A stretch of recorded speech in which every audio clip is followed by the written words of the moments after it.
Okay, I think we're live. Are live wallpapers on InstantOS a thing now? Because that would rock. Kind of. There's a feature that lets you put any window you want as a wallpaper, and that could also be like a media player, so if you want it to be. And Polly is here on Twitch this time. Hi. Yep, I'm live, and appear to have a lot of latency. Okay. So yeah, what I wanted to do today is probably going to be a shorter stream, is redesign some of the new or the old installer wallpapers, because they're still using the old color scheme and look a bit outdated. So yeah, that's what I'm going to do. And before we hop in, I'm actually gonna get something to drink really quick.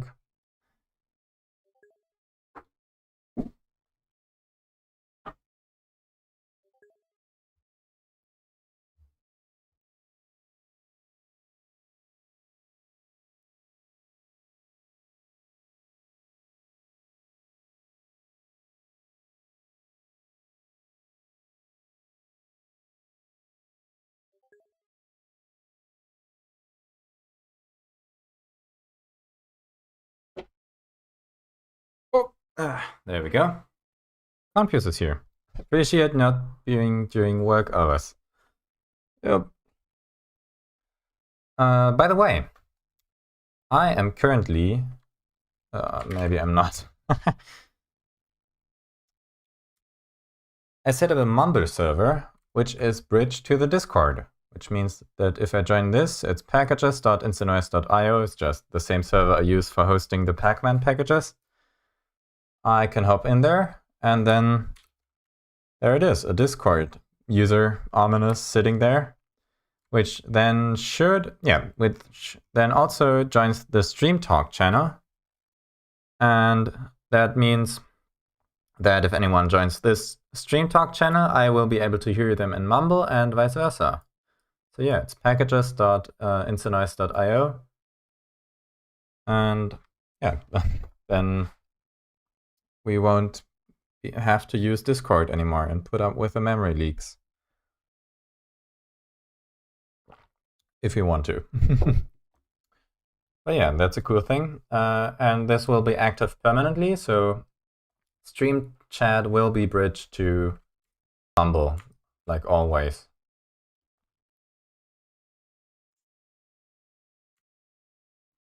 Okay. And yeah, also Mumble updates everyone, the Mumble bot, on who's currently in the channel. Oh, it works. Cool.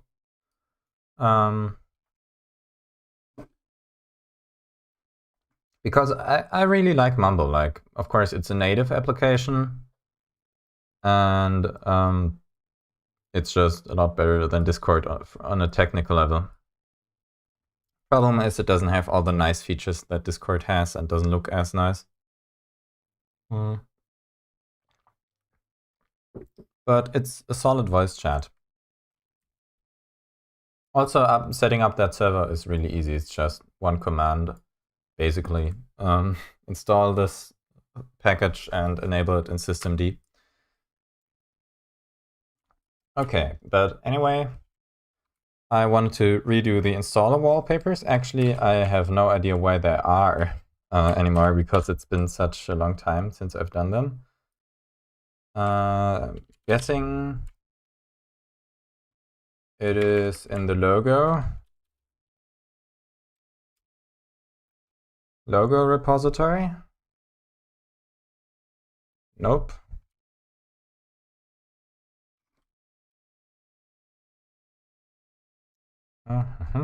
Okay. Where are they actually? PNG? Nope. Not in here.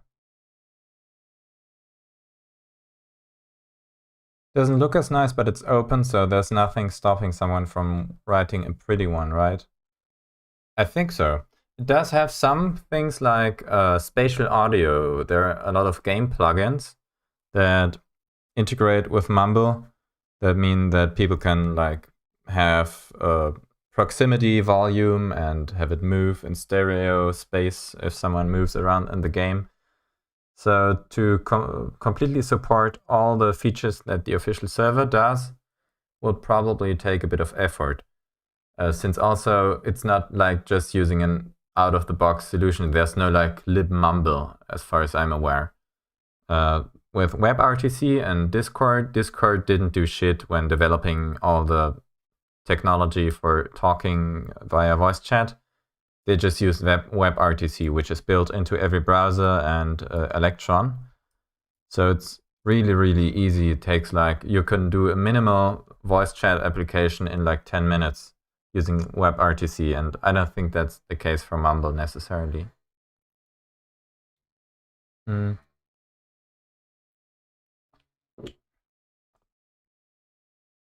Ooh, we've got quite a lot of viewers.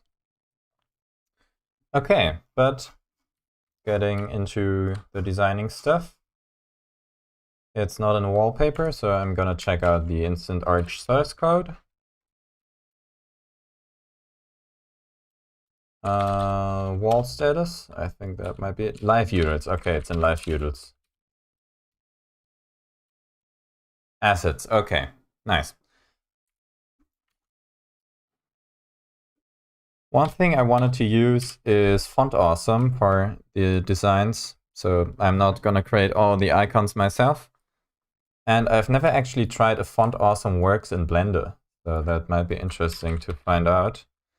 Jira code nerd font. There it is. We'll use the regular one. Complete. Oh, I don't know which one to choose here, to be honest. I think complete mono is probably the one I'm looking for. This is quite small, actually.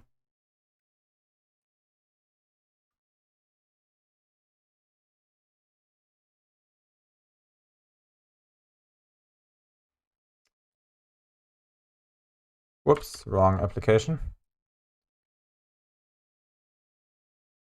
Okay, it just opens with FontForge. GNOME Fonts supports it as well. This, of course, doesn't show any of the special stuff. Fonts.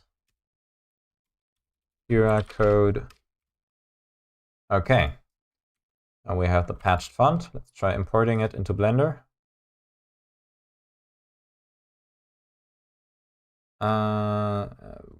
Is it?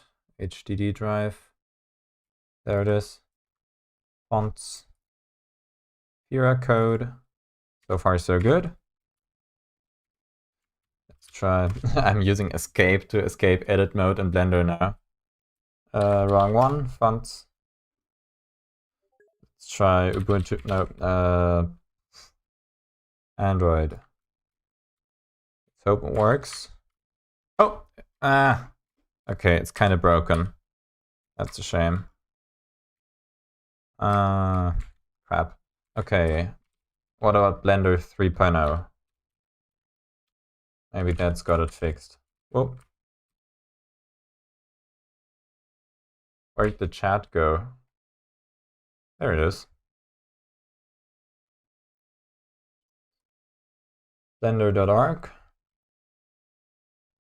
Download Blender, Windows 7. Oh, they dropped support for Windows 7. Interesting.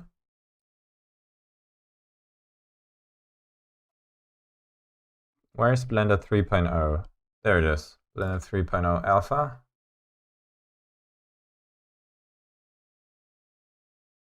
I missed the terminal color palette. You mean you're missing the one that's there and you will miss it when it's gone, or where exactly are you missing stuff?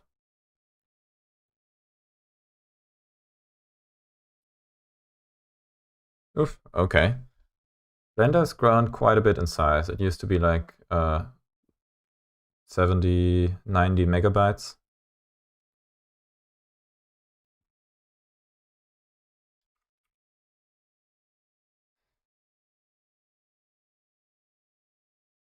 Oh, you missed how nice it looked. Well, the terminal color scheme is actually going to be changed in the next update to probably the elementary color scheme, because it's just compatible with most of the CLI applications out there.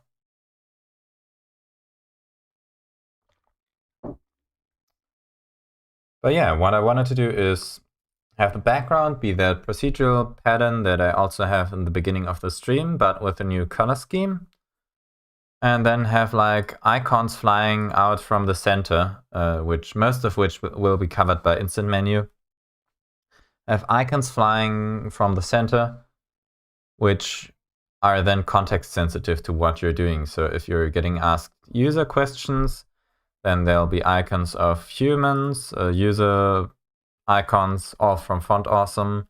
The LastPass icon, which is symbolizing passwords, a lock, and it's going to be blue. Then partitioning in the hard drive will show download icons, floppy icons, the save icon, hard disk icons. The advanced sections will show cogs and screwdrivers, since you're getting into the system. I'm hacking the mainframe. And region selection and localization will have globes, flags, and FA language, which is like just speech bubbles, as an icon. Also, I'm going to be probably experimenting. Confuse has left the Discord channel. Experimenting with these different shadow effects that I also have in my new YouTube banner. Let's check out if Blender finished downloading. Yep, it did. Oof, quite a lot of files. I have no idea what this icon means, by the way. Oh, there it is. Extract them all onto documents, Blender.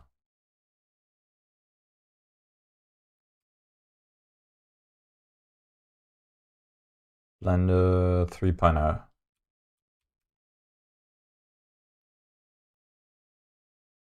MumbleBridge doesn't output any audio. Oh, that shouldn't be happening. Oh, it doesn't output any audio because I was muted in Mumble. I should be audible now in the Discord channel. Let's check. I'm gonna join the Discord channel on my phone. Okay. Okay, seems to work. Echo.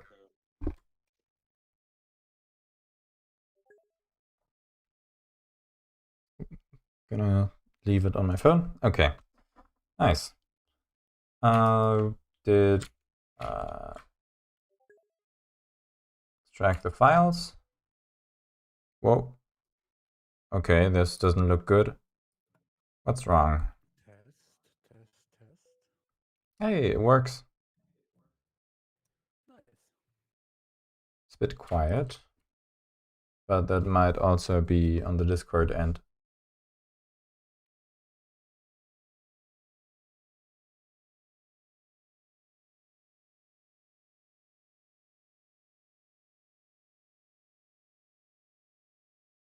I don't know why Blender doesn't extract. Maybe it just won't happen that this is a stable font rendering in Blender. I have no idea why though, since most fonts work completely fine on Blender.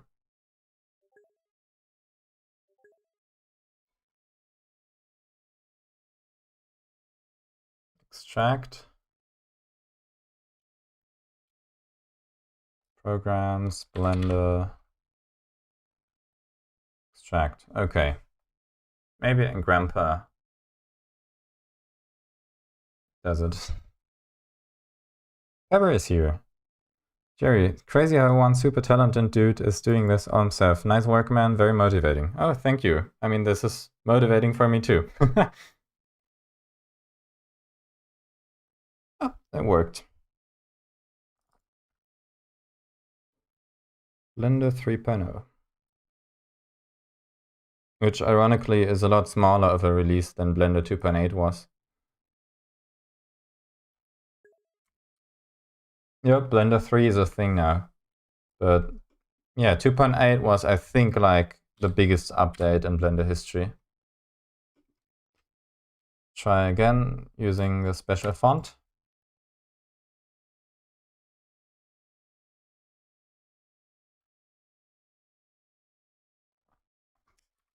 Fira code.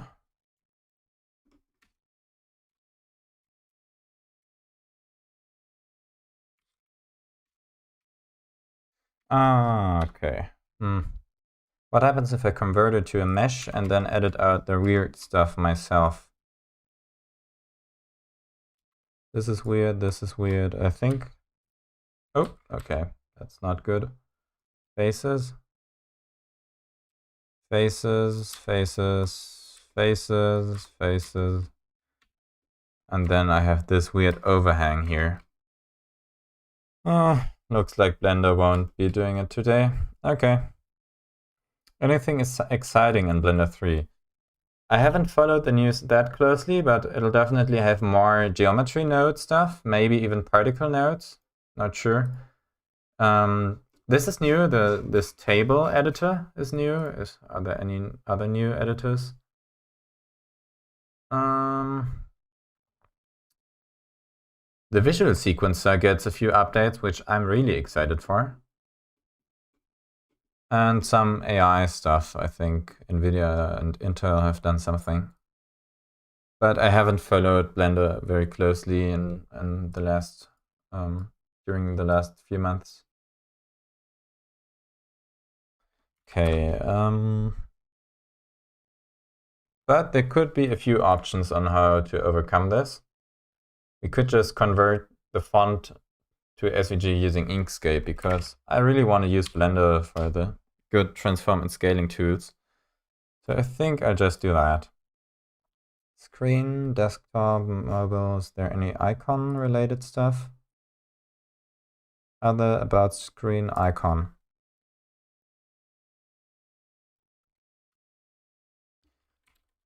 Android. This will just be a demo icon. Save this to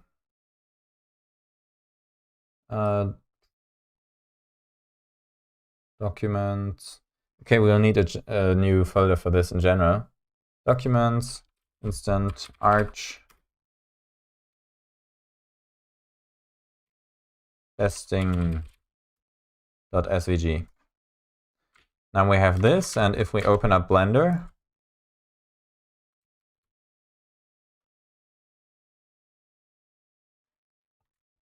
are the contents centered on the animated border? It looks like it's more to the top left. Is it? Doesn't look like that for... Oh, okay, might be the case. Yep. Oop, I'm moving something entirely different. There it is.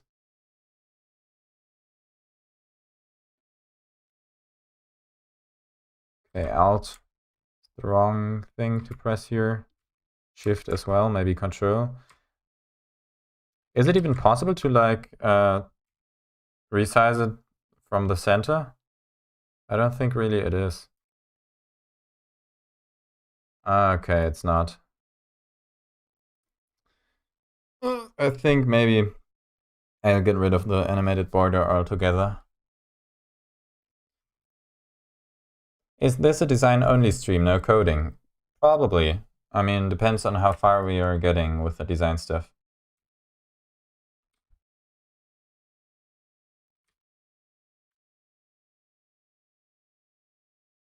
So next try. Import SVG, scalable vector graphics, documents, arch. Okay, I think it's pretty small actually. Where is it? Hey. Is it there? Or is it not?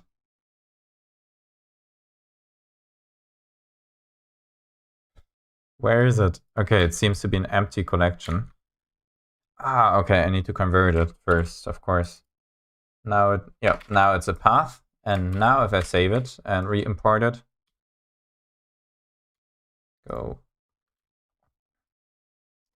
import, scalable vector graphics, testing. There we go. You've got to be kidding me. Okay, looks like it even has the issues when importing that stuff.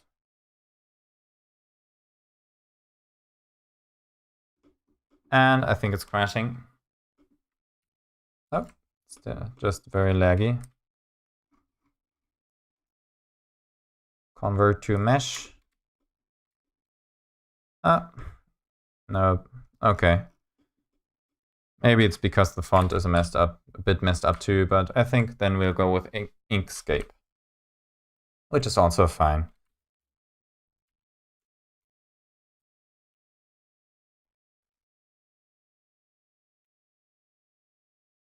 I have a feeling InSNS would be good for audio recording as it's pretty lightweight. I mean, audio recording doesn't take a lot of processing power anyway, so it doesn't really matter what you use for it, unless you're doing like hundreds of effects. And just hang out them. I've been enjoying the Rust streams recently. I don't quite have the time for personal projects in it.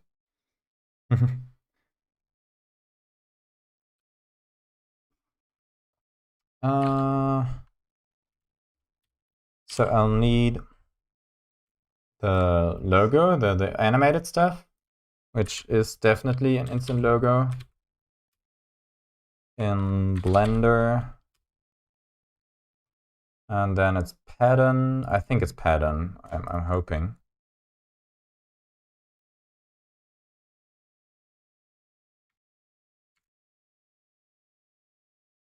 There it is. Yep, it's pattern. So this is the pattern stuff. The overlay will be gone.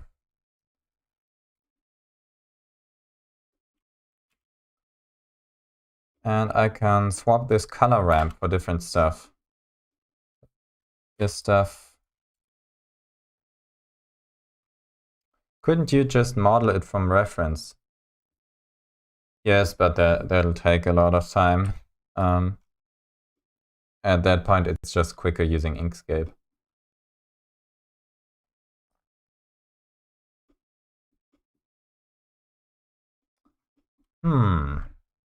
These are actually the same color ramps. No, they're a bit different. Okay. So these things are the same for each variant.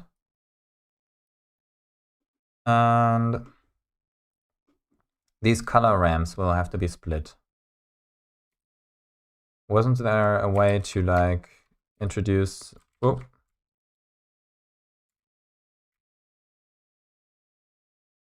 Wasn't there a way to like introduce a junction into the node tree?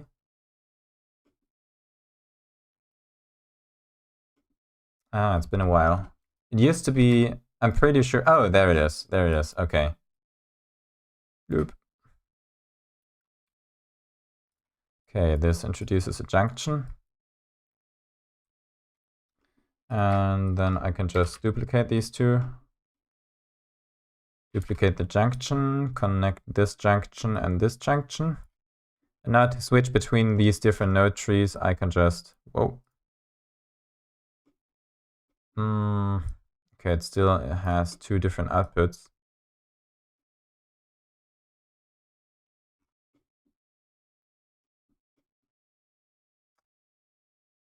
Which means that I'd have to probably just, yeah, connect these two up to the mix node.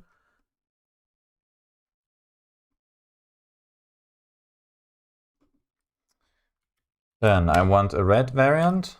For that, I'll need the red colors, which conveniently I have in the interface. So the light one will become light red. The dark blue will become dark red. Same here, dark blue, dark red. Light blue, light red. And then we can hook these two nodes up to the mix node over here. Just make sure it's the right one. This one will connect up to the bottom one. This one goes into bottom, this one goes into bottom. And ta-da! We have a red variant for the animated background. Now we can generate a few new frames. Okay, maybe just check for one that looks good.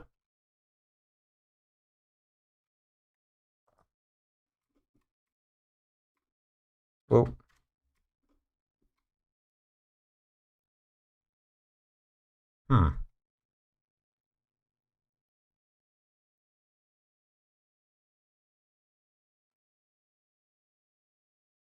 I think I don't know, it all looks fairly good, I'd say. Some of the artifacts are just because it's real-time rendering.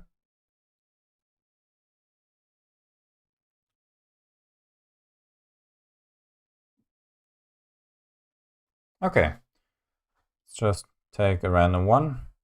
This one looks good. Then save it as documents, instant arch, backgrounds, red.png.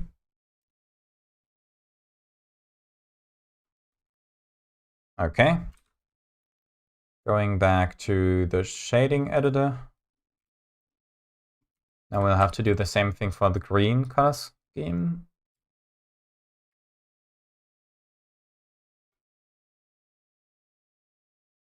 So duplicate these two nodes again, including the junction.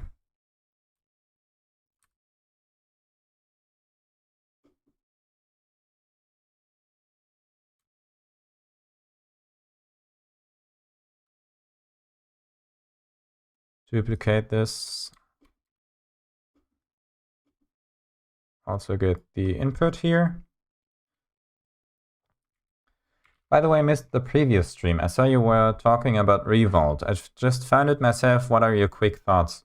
I think it's really good how it's cloning Discord and has all this functionality that's kind of missing and keeping others from switching away from Discord. Like Matrix is still lacking a lot of the stuff that Discord has. For example, the role system is pretty powerful in Discord, and I don't think people will want to give that up when switching to anything else.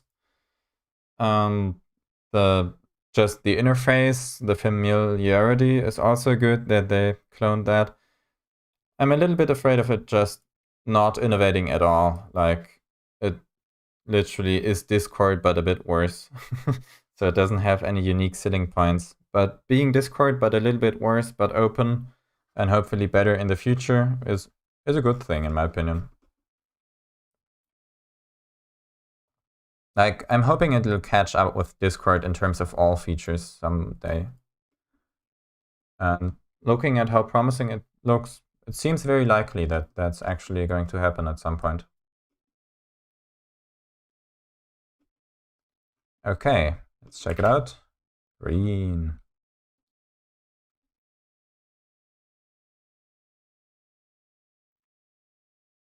Okay, this has this big green splotch here.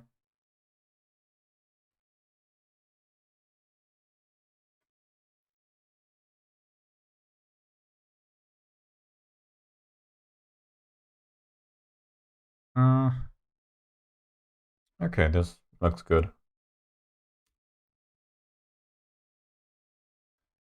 Green.png.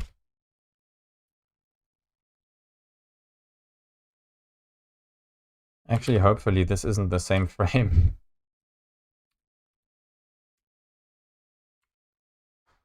Okay, it's not. And finally, go back to the default blue one.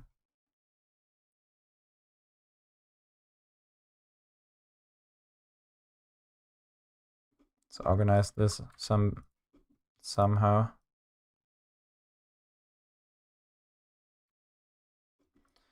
By the way, I've never worked using frames. Isn't there a frame feature? Yeah, frame. Frame, and then make that a bit bigger. And move that into the frame. Oh, and now I can move all the stuff that's inside the frame using the frame. Okay, cool. Duplicate that again, duplicate that.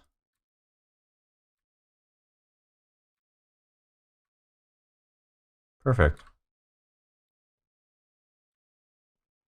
Now, can I rename frames? Blue. Blue. I think it's blue. Yep, this is red. So the frame will be called red, red, green. Green.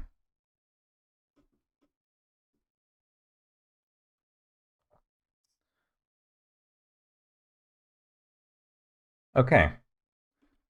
Save that. Hook up blue to the mix node. And we have the default blue color scheme back. Choose another frame.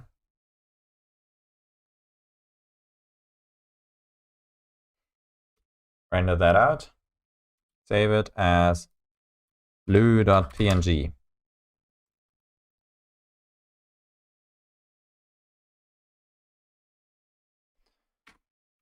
Okay. Now with these three, we can proceed and use those as the background for the installer wallpapers. Wallpapers.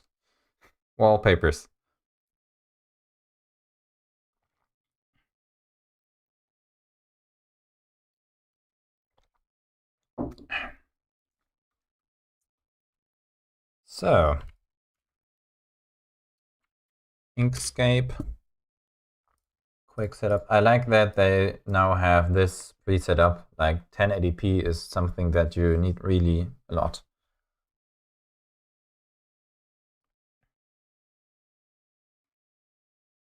Eugenia Knockouts is here. Hi.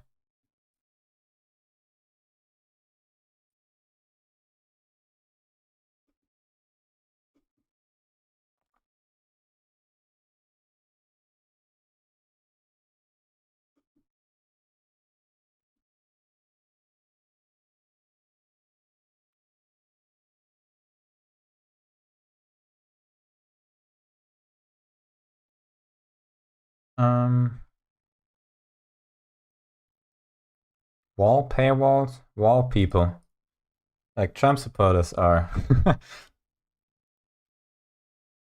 Weird has joined the Discord. Maybe I'm hoping the Discord bot works because I haven't heard anyone say anything so far. Okay, weird is Paper Penny is cool, which is I forgot the Odenta originally. I don't know. I think a problem with Discord is people are changing their names all the time, and it's really hard to distinguish if that person actually what the original name was. Like there's not really an ID system.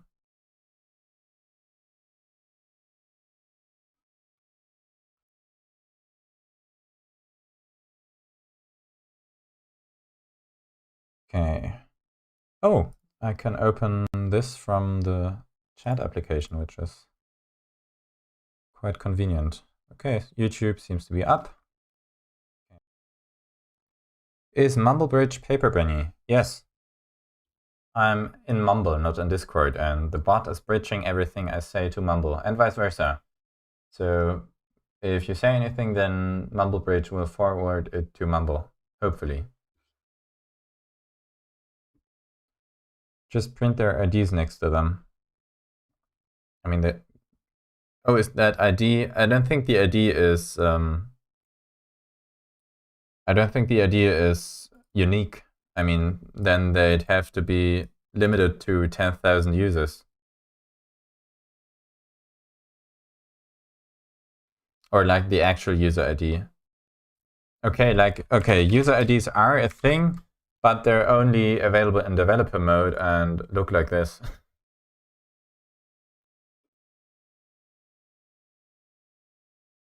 Yeah, and oh, okay, they can also be changed. So there's not really a method of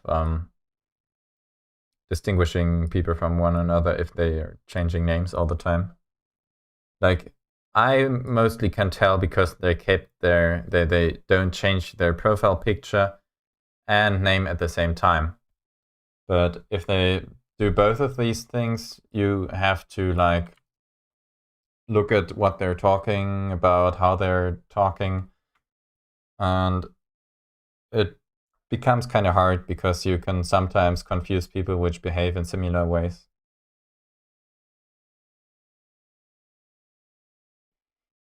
Okay. So first wallpaper on the menu. User creation, which will be blue. Have a lock icon. Lock.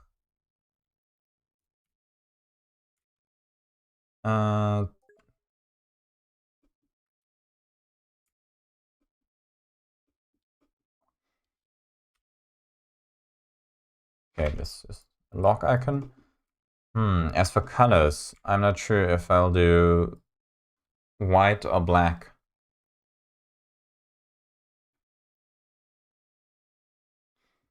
Let's try both. Whoa.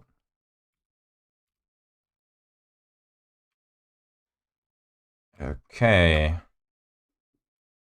Still not sure. Okay, maybe I'll do the duplication thing.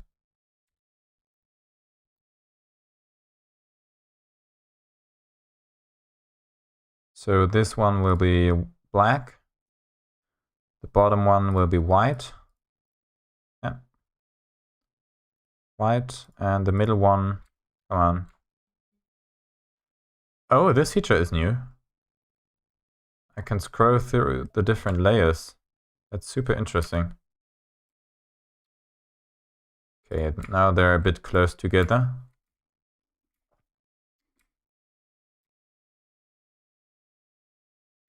Come on.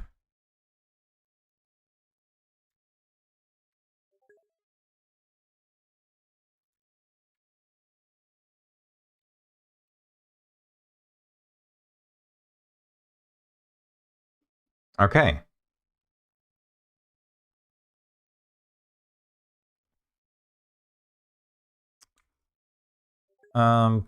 I think that looks quite good. And again, as always, if you have any suggestions, just put them in chat and I will baselessly humiliate them for being shit. No, probably not. But yeah, I'd like to hear your thoughts on anything that you think looks good or bad.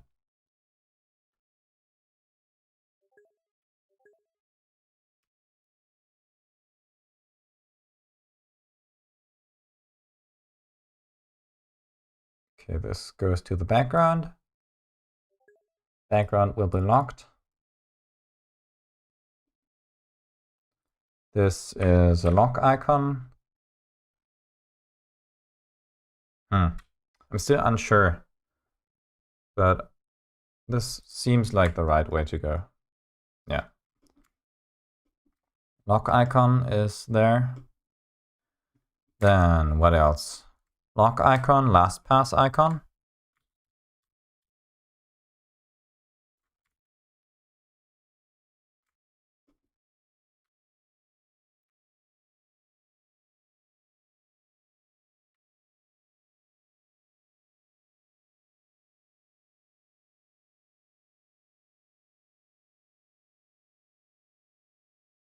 QR code node front.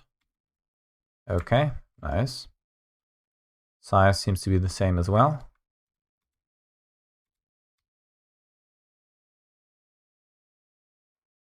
This gets this color. And this one, okay. Middle one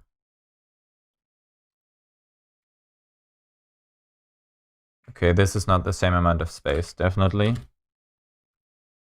Come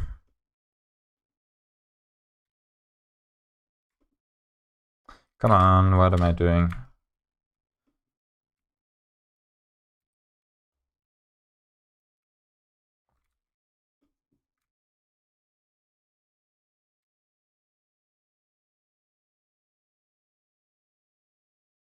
Okay, I think this is the same amount of space, right? Yeah, it's the exact same amount of space. Another group. Next icon, lock, user, human. Okay, human icon. Human. This one looks good. And user. This one maybe. And let's see, we have filled icons, right? So this one is a no-go. Users. Okay, this one has quite narrow space here. Not sure which to go with. Just try it out.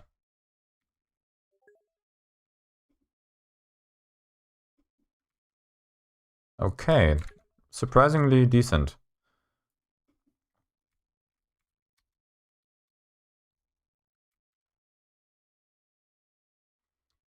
This one is white.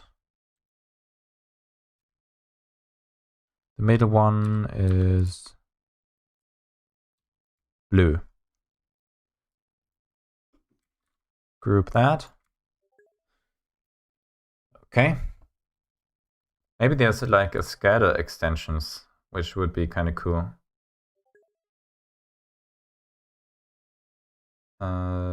Web, visualize path, style sheet, render.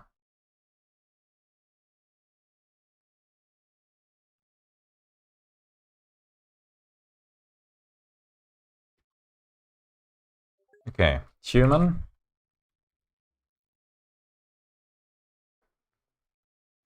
Is this a cooking stream?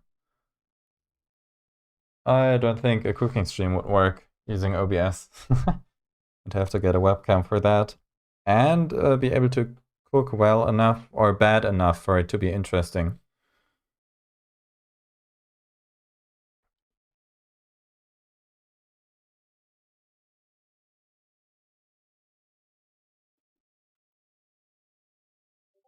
What the heck?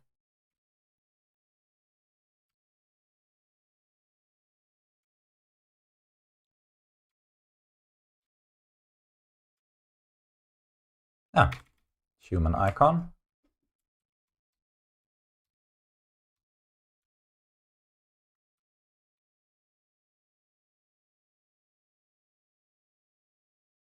Wrong order. Although, maybe that's not such a bad idea to actually swap those two. Ungroup those. Try that. Might not be too bad.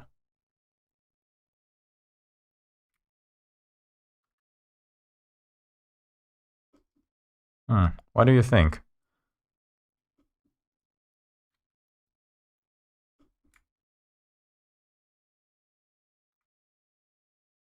Okay, this is the first possibility. Second possibility is like this.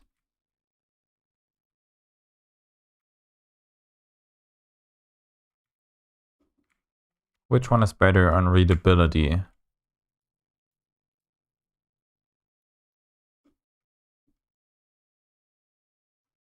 He do be waving.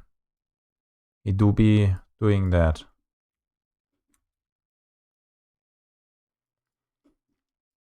Okay, I think this is a good way to do it.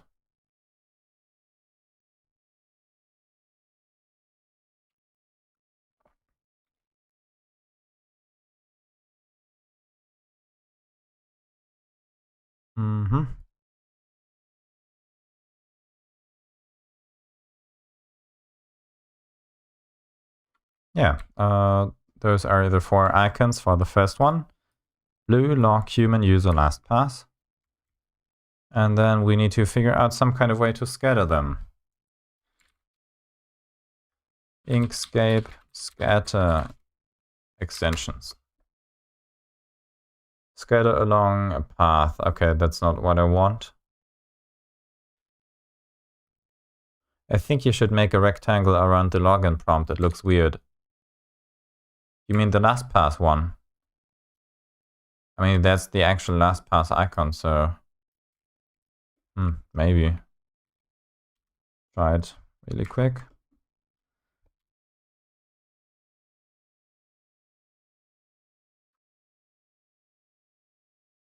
Okay, no. That's not gonna work.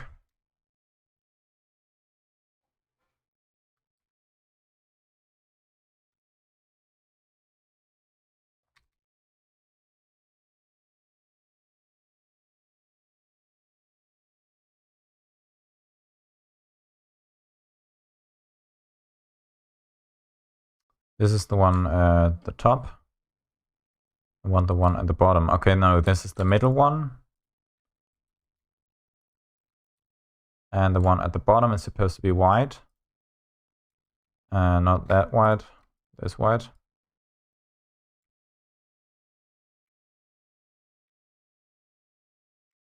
I don't know. No, it looks too detailed.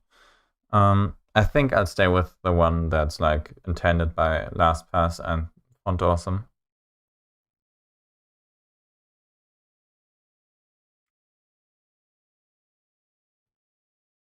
Yeah, this looks a bit more detailed than the other ones, I think.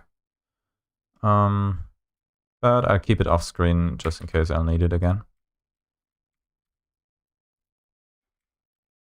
Whoop.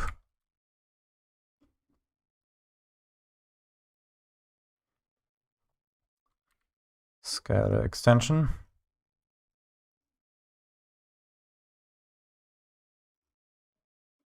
Holy shit. This is getting quite complex. Voronoi. Wait, so this isn't the login screen. No, it's a background for the installer. So what I wanted to do basically is have it work like this, that the instant menu is gonna sit on top of this wallpaper, and then all the different icons are like spilling out. So they're getting spilled out in every direction. So you're dispensing all the icons outwards. And they're gonna be everywhere. Maybe I'll also add some lines as decoration. But no, this is not the loading screen, the login screen. Although the login screen currently has, I think, this photo as a background, right? I don't know. I think I like this photo. Maybe I'll adjust the colors a bit to fit the InstaNoise theme. Or put some stuff on top of it, like an overlay.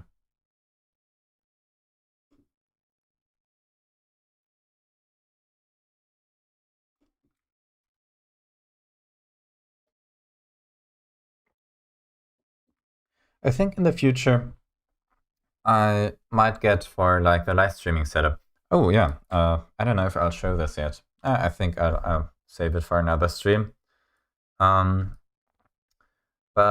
it might be useful to add like a system where it displays on some kind of status what I'm currently working on.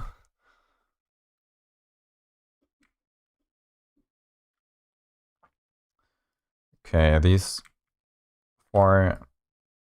Nope, I don't want to group them. I want to duplicate them up here.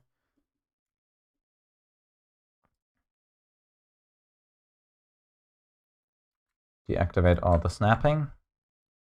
And let's get scattering.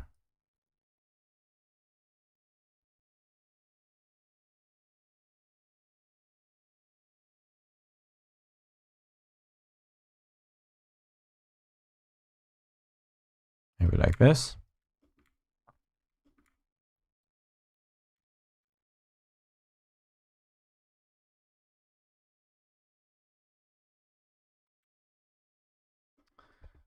And then also use the pen tool or the Bezier tool, maybe, to create some zigzag lines.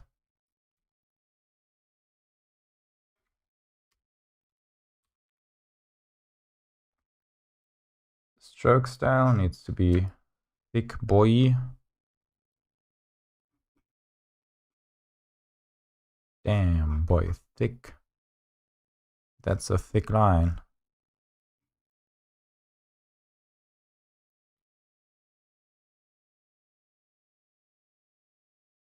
Maybe a warning icon. I don't think warning icons have a necessarily positive association. Like, maybe I'll put a warning icon on the wallpaper for the advanced settings, but probably not the user creation. Like, okay, I think you missed the start of the stream. Basically, what I'm planning to do is create multiple wallpapers that the installer switches between depending on what you're currently doing. So during user creation, it'll display those icons. During advanced sections, we can add a warning sign. And during, okay, terminal also probably fits here. And stuff like that. Maybe there's like a computer icon or a laptop icon.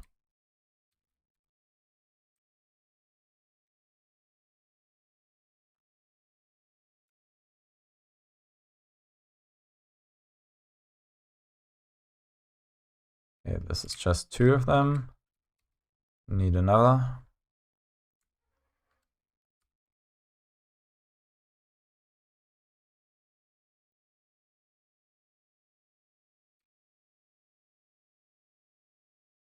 Still choosing the wrong stuff. There we go. And this can... I don't think I'll make use of that anywhere.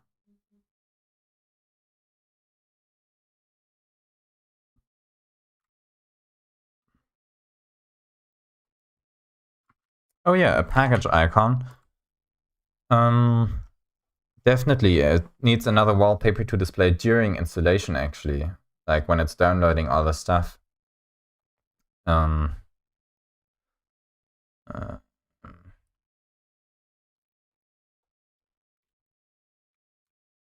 During installation, like once you've entered all the stuff.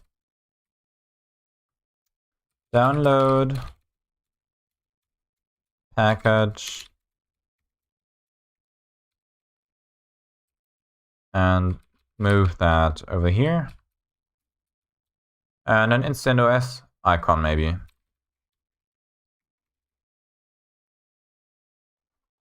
Okay, but this is not working. This is, this gotta go.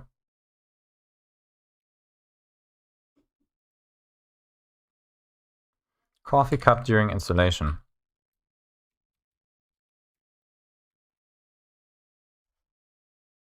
College website markup design reference. Oh, I think I still have that. Let's check. Yeah, that's part of what I'm going from right now. Let's see if I've kept that anywhere.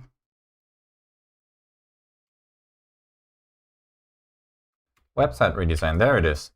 Okay.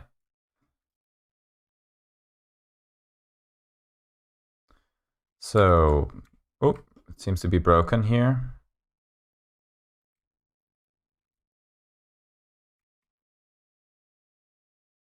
I think I might have some audience members who weren't present when I designed this, so also tell me what you think of the design in case I might actually put in the work and implement it. I have no idea what's wrong with like the icons.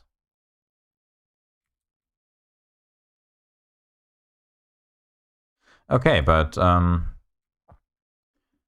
this is part of the new website, or maybe new website. The center blue part kind of looks like an island. It'd be funny to put the people with no legs icon in there. Oh,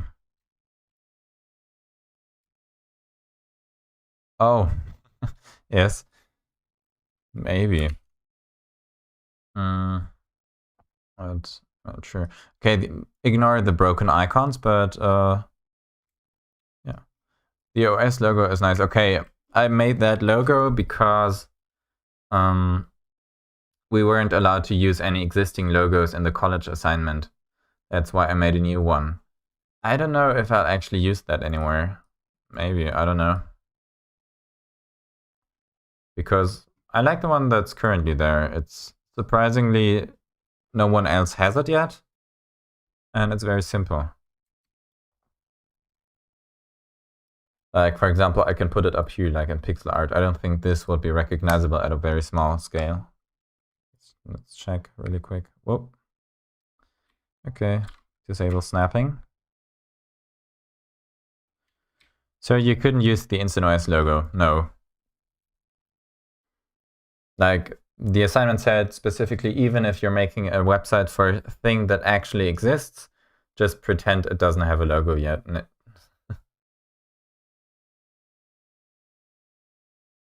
Not a fan myself.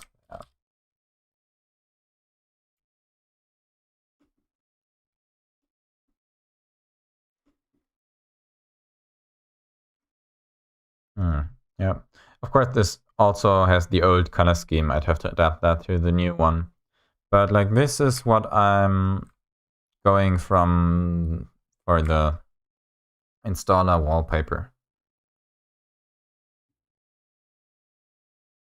Future Minecraft server icon, maybe. Let's see, what else do I have? I have this starting page, which displays some of the features of InstantOS. That's a little Easter egg for Windows.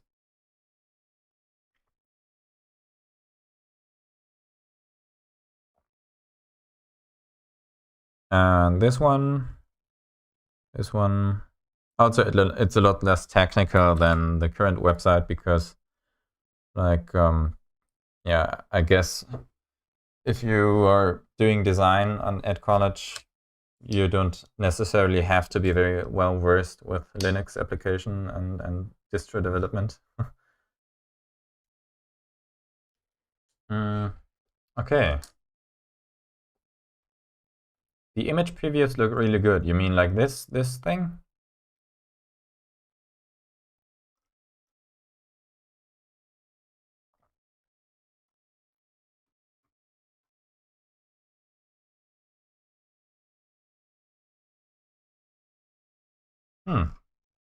Yeah. I also like it. Like,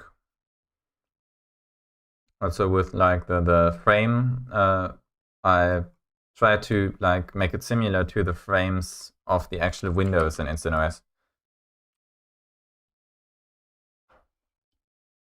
Okay, but I think this is mainly what I'm like kind of replicating with the installer wallpaper. But it has a lot bigger icons, so that might be an idea I could try. Just enlarge everything.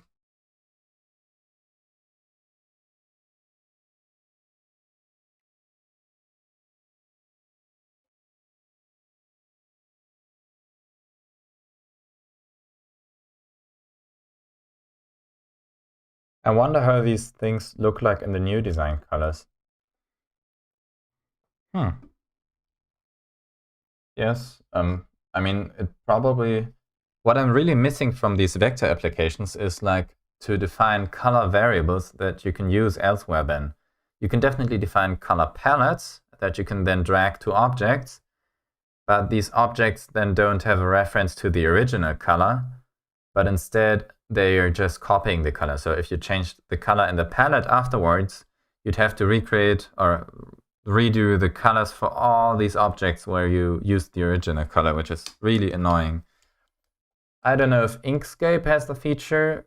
Illustrator definitely doesn't, which, yeah, I don't know why. Because Inkscape might actually have the feature because it has CSS scripting, which I believe Illustrator doesn't because it doesn't use CSS on the back end either.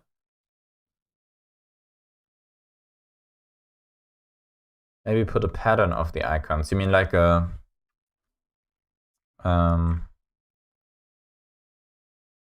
so what you're suggesting is like to get rid of the background, the procedure one.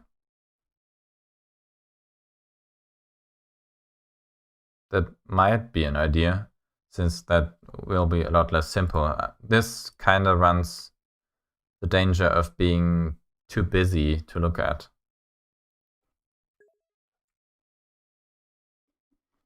Actually, let's do it like this. I'll do a few different versions and then people can vote on it in a poll. I'll put it on Twitter or Reddit or somewhere.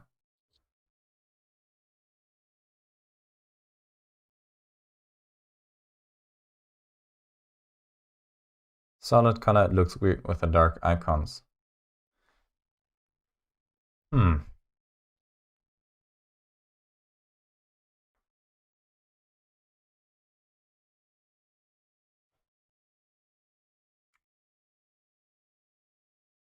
Looks like weird.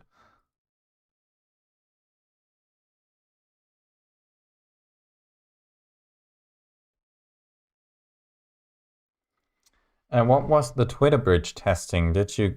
You did some time back? I set up a bridge between Twitter and Mastodon, which means that anytime I post something on Mastodon, which is I think @paperbenny.mastodon.technology or something like that, then it'll also get synced to Twitter. Just the icons in the dark color, change it to lighter. What happens if I change the background opacity? Okay, maybe let's try a circular gradient on top of the background. Where's the gradient at?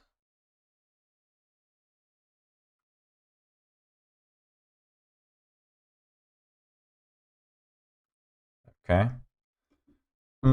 I think this needs something to like latch onto. Oh, no, never mind.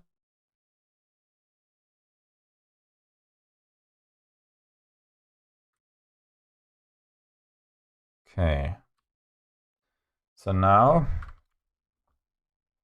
this has a fill gradient and it needs to be a radial gradient. And if I edit the gradient, then I get this. Okay, so far so good. Okay. But like, what if I want to change the colors of the gradient?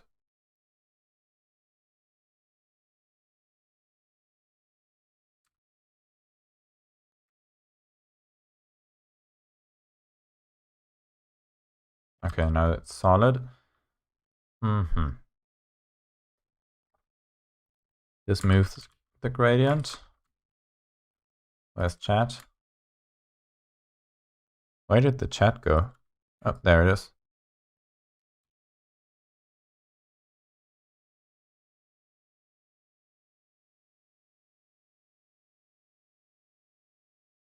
How can I reverse the gradient?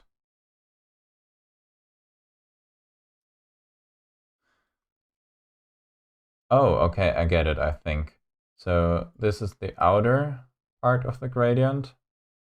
Oh, okay, never mind. I got it, I got it.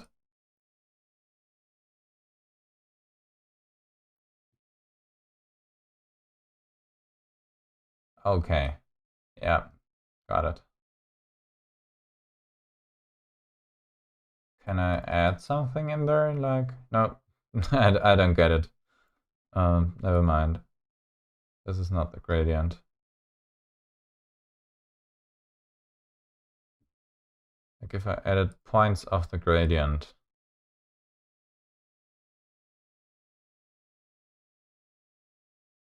And I give this like a yellow color. Now the middle has this color. Oh, okay, I can edit the middle And I can probably also add points. Oh yeah, I can. So now this can be blue and the middle is red. Yeah, I'm not using Inkscape that often. Alt F4 should do the trick. Border highlight for the icons.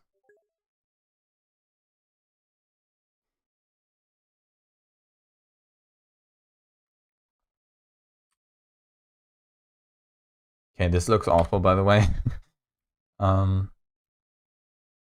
But lock layer 1, unlock the background,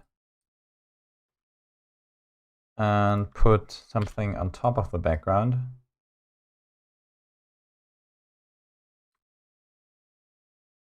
Give it no border color, and give it a gradient.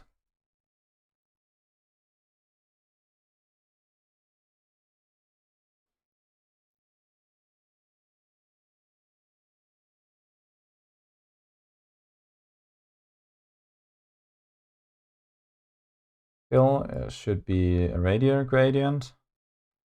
Edit the gradient. Choose this outer point. Give it, no, the inner point, give it a white color. Make it a lot more subtle.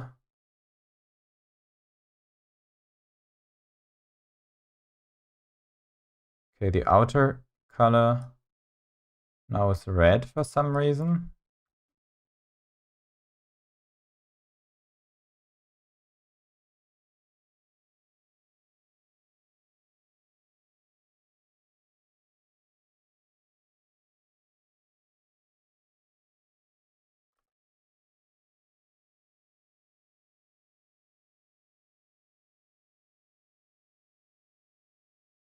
Okay, now lock the background again. And we have some leeway of doing stuff in the foreground.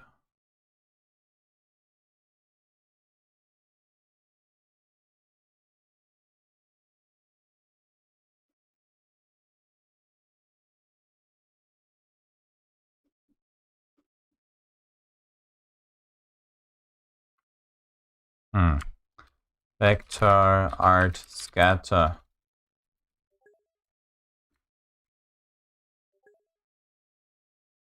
Maybe this is a good background. Wait, did you just post your email?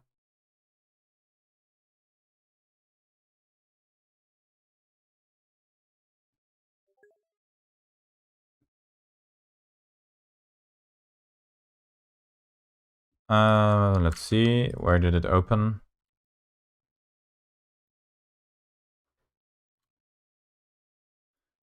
No, this is not the style of InstantOS. Like, I can see the appeal somehow, but this is like definitely retro, and if you're not into that sort of stuff, it looks very unappealing.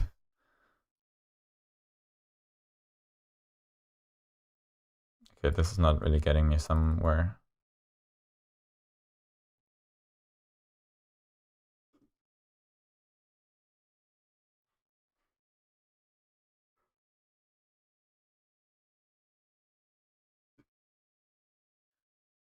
Okay.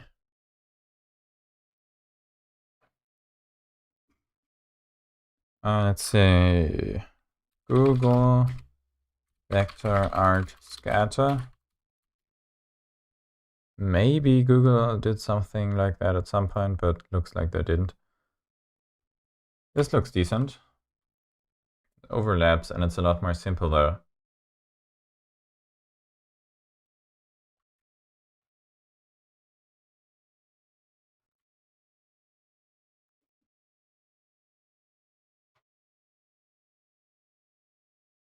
Or maybe make the icons a lot more subtle. That might also be an idea, like to reduce the opacity. Oh. Okay, can I set an object opacity? Probably not hide. What's up here? Fill and stroke, export image. Okay, Hide.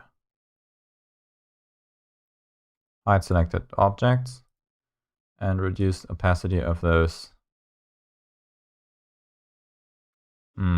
Still looks kind of crappy.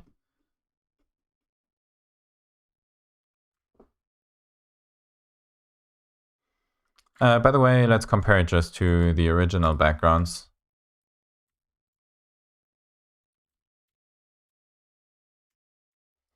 The original assets looked like this.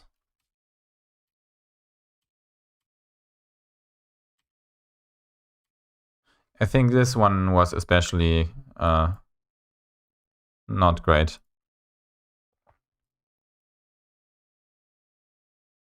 Actually, there just were 3.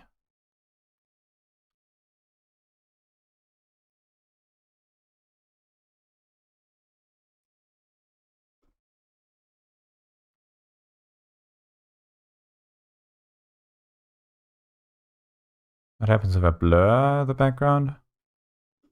Then the rendering goes out the window.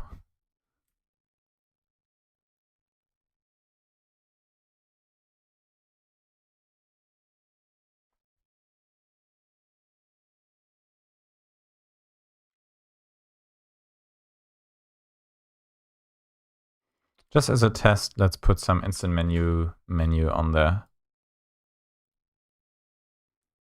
Do a delayed screenshot. I think this was more than 5 seconds. Let's check out if the screenshot worked.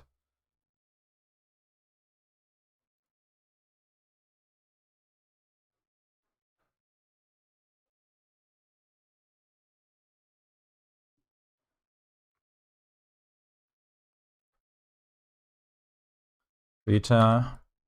You can see both my monitors, by the way. Whoop.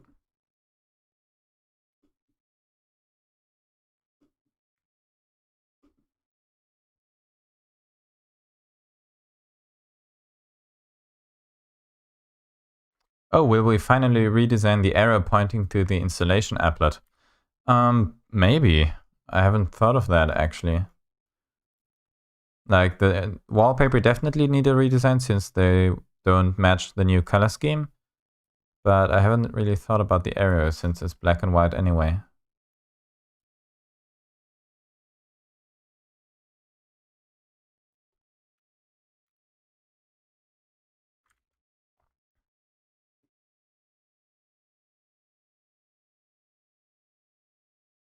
Whoops. This shouldn't go in the background.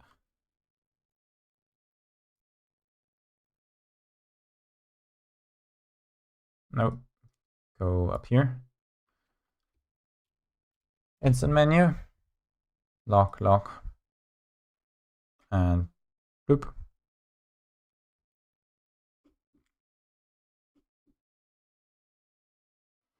By the way, you can screenshot instant menu with Flameshot. You can right-click the Flameshot applet to take a screenshot even when the input is taken away. Oh, thanks. I didn't know that.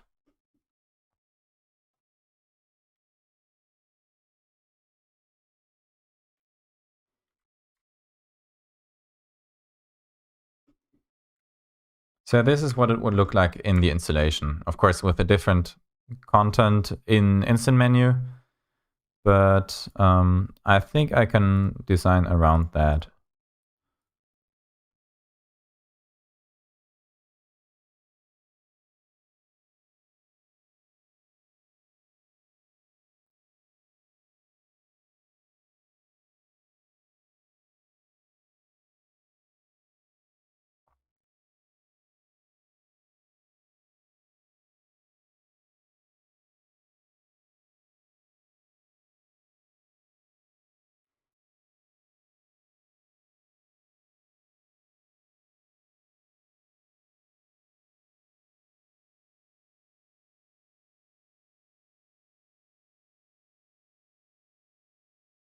I'm thinking maybe we can do particle systems, maybe. Arrange, deep ungroup, color, document, generate from path. scatter, there we go. I knew it.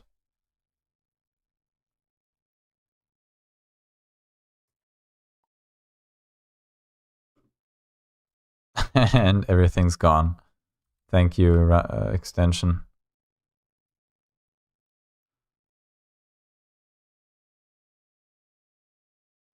Where was it? Document, export, generate images from path. Bruh, I just lost. No. I just forgot where the extension was. Generate from path, scatter. Pattern along path. Live preview. Oh no. Oh, okay. Please convert text to paths first.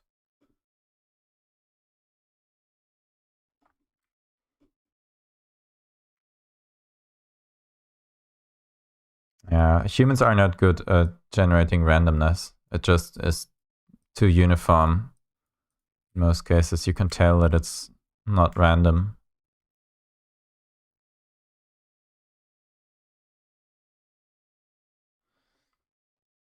But I think it doesn't look too bad if you put the menu in front of it.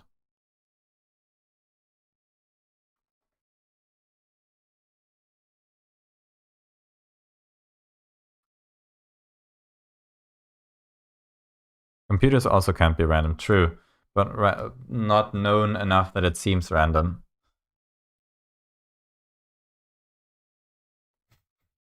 Colon finger guns. Of course, they can be random. They, urandom, for example, is true random because it uses things like resistor noise and electronic stuff together. It's entropy. Oh, yeah, true. But don't you need special hardware for that? You don't know. Oh, I didn't know that. Some password manager recently had like a bug where the generator wasn't was like completely predictable, and where there were like just 1,000 different passwords it could generate. Can't hear confused too low. Ooh. Okay. Desktop audio. Okay. Technically, the audio should be fine. I can turn down my mic a bit. Maybe you can turn up your volume a bit. I mean, you can also turn the Discord Mumblebot up, but it's like more of a botched fix.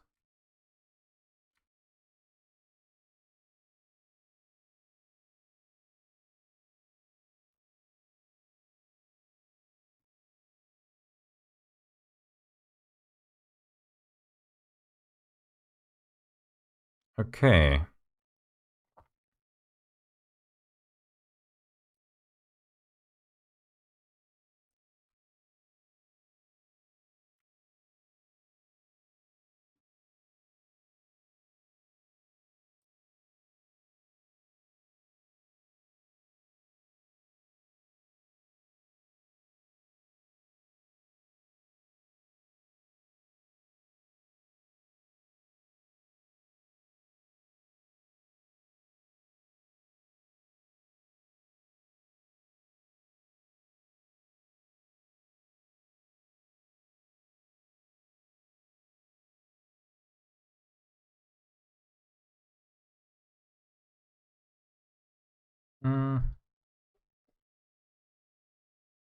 Yeah, I think this is fine for now.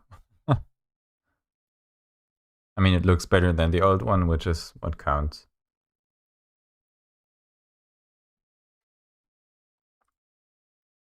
Save that under Documenter. It's an arch. Backgrounds. And create a new folder SVG so we can keep the source files in case we want to modify them later. User.svg. also export the page to 1920 by 1080. Export as instant arch background user.png.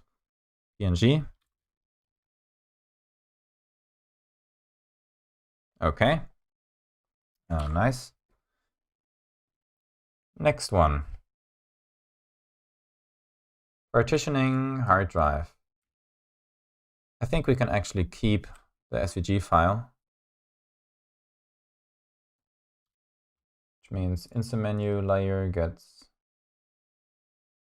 hidden, user layer, also hide that, background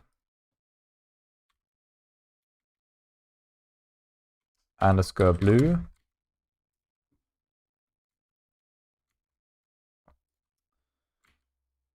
And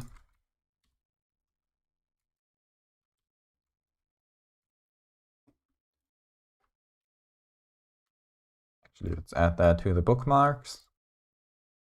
Backgrounds.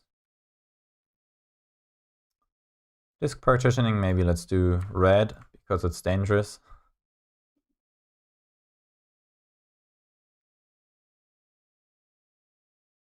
And wrong layer.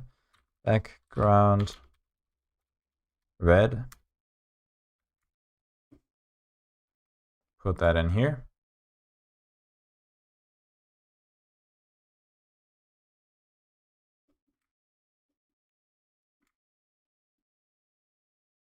Lock it. Okay. Floppy disk, hard drive, and download icon.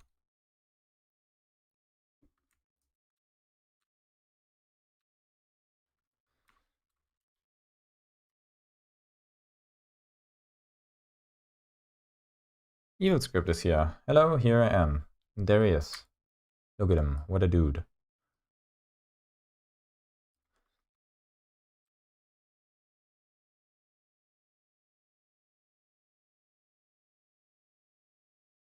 Whoa. Okay, I did something wrong. New layer. Let's call it partitioning.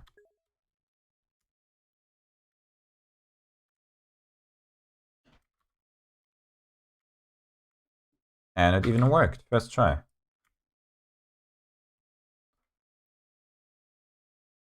What happened here? What's the... Okay, I don't know. Okay, these are a little bit bigger. I don't know how much bigger though. But it doesn't really matter. User gets hidden. This one gets duplicated. 2 pieces up, duplicated, 2 units up. The one at the bottom is white.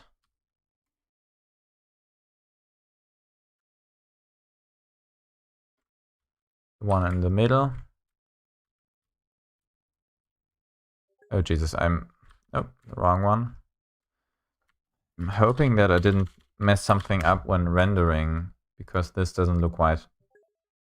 Actually, it shouldn't be white. DF seems like it's the correct value, right? Let's check out the pattern blend file. I really like how fast Blender starts up, especially compared to Maya.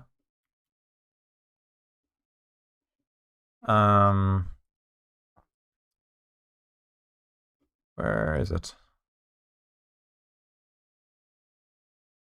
Okay, it's like actually DF. Good to know.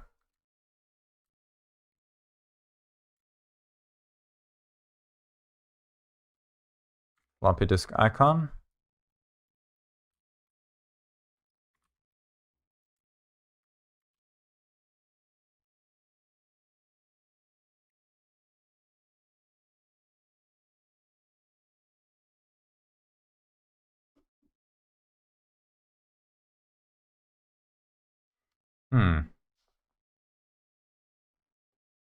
Looks Persona themed with the red, white, and black.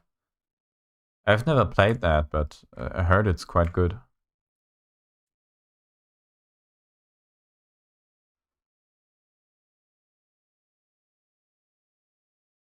Okay, it has these tiny gaps down here. And also some gaps here because it's too thin. But I don't think it's a big deal. Floppy disk, hard drive, or hard disk.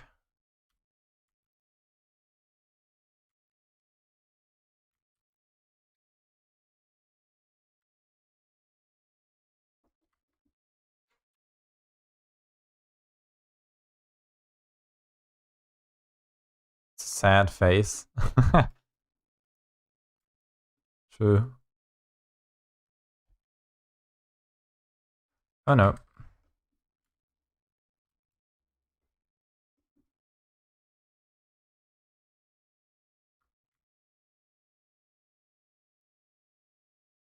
Okay.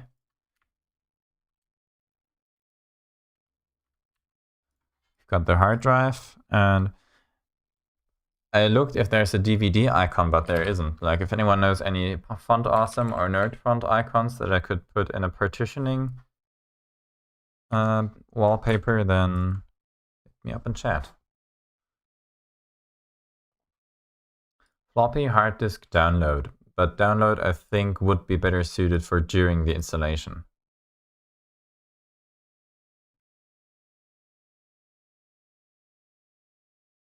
Maybe CD.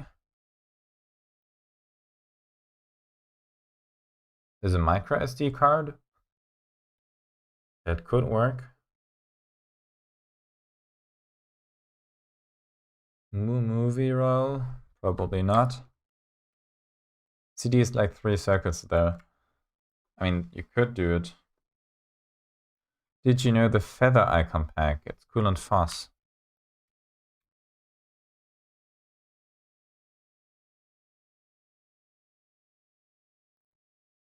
Feather icons. I've heard of it, I think. Save, hard drive. Oh, it has a hard drive. Okay, promising. CD, it has a disk. What else? User. Even has multiple ones. Human. Okay. Person. Man. Woman. Globe. Globe is present. Flag. Language. Okay, language just brings up globe. Coffee cup. Okay, coffee's there. Important. Download. Download is actually multiple ones. Package. Package is also there. Laptop. Computer. Okay, computer is also just a hard drive. Archive, arrow down. Whoop. The user guide has no hair. Bald user. Why would you give like a mannequin hair though? We're getting quite a lot of people on the Discord.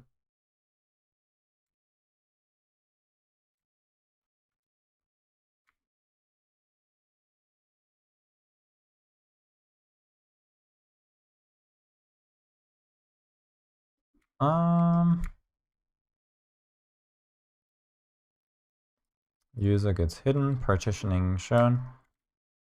I don't think I'll mix them necessarily.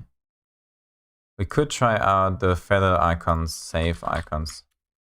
Yeah, it's just 286 icons, which is, I think, a lot smaller than Font Awesome. Also, Font Awesome is being used in the interface, so I don't think I'll mix it with feather icons. But feather icons looks really promising, I'll say that. The website is very, very, like, it's modern, but it's still fast. It's not overflown with neatest JavaScript. Like, it has the Vim hotkey even. And yeah, it's cool. 20K, not bad.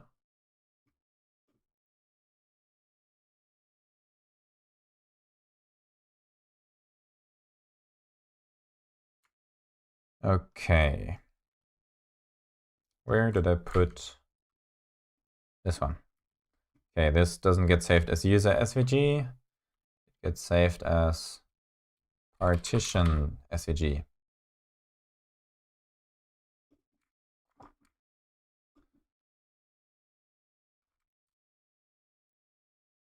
Maybe disk is an image. Oh, disk is actually an image. Okay, it's literally, it's a circle.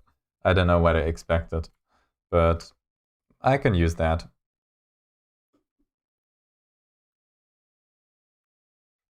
Bald user, probably DT. Probably. Oh. Partitioning.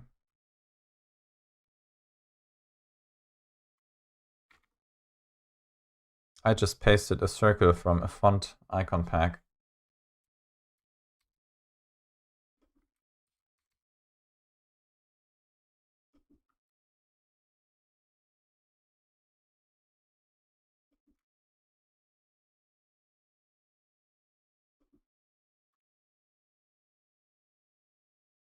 Group that. And rotating this probably won't do a lot of things.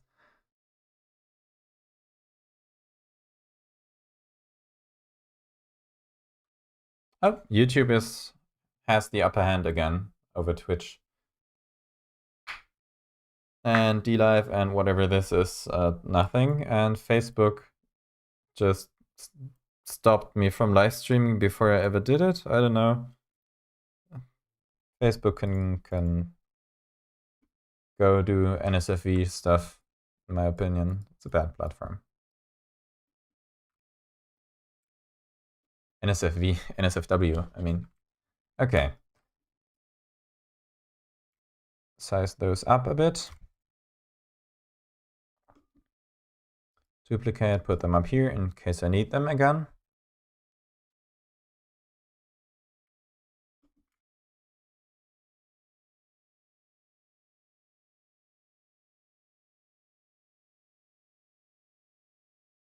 Oh, Mudahar with the hot takes. I hate DT.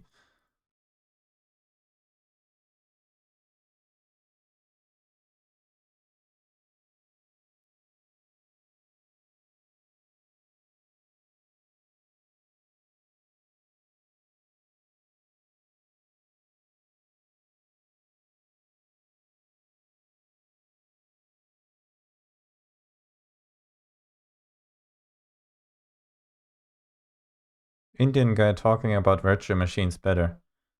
I don't know if an Indian guy talking about virtual machines. Oh, okay, yeah. Mudahar. Okay, I know that guy.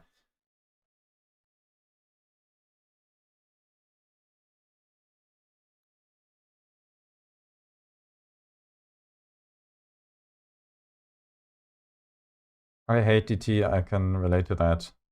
Okay.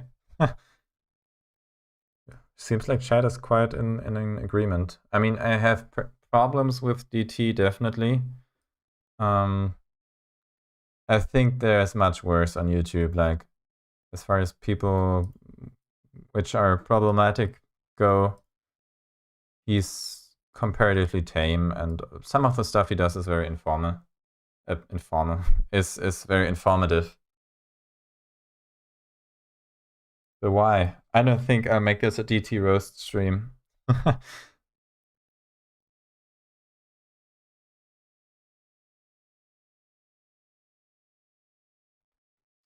Gutahun Yilmaz, hello. Hi. And there we are, 100 messages this stream from Restream. Should tweet it. Check out the synchronization stuff. Wow. Just imagine me saying that.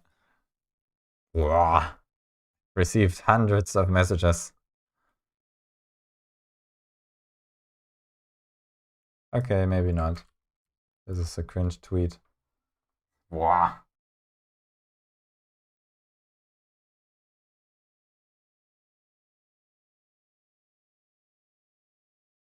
Crash Bandicoot. Coot.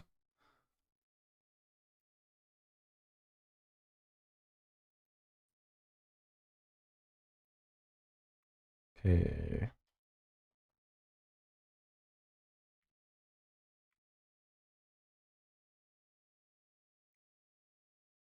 Let's check out how it looks.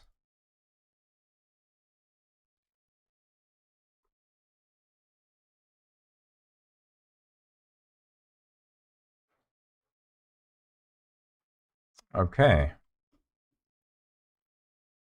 Maybe this needs to go a bit more towards here. This a bit more here. This a bit more here. But apart from that, seems like it's good to go.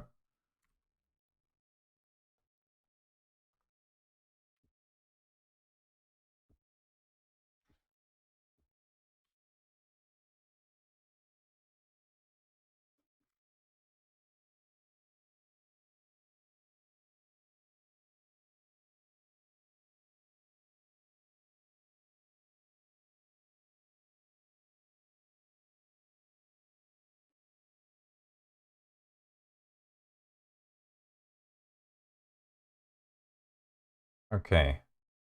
Partition SVG, hide instant menu, and export it.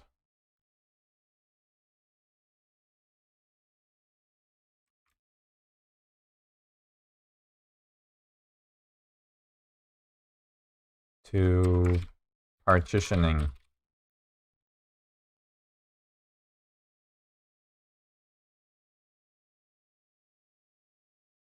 Already exists. Wait, what?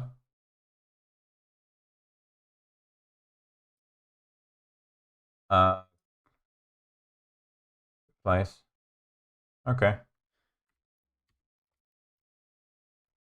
Benny might know a thing or two about DT, not fact checking.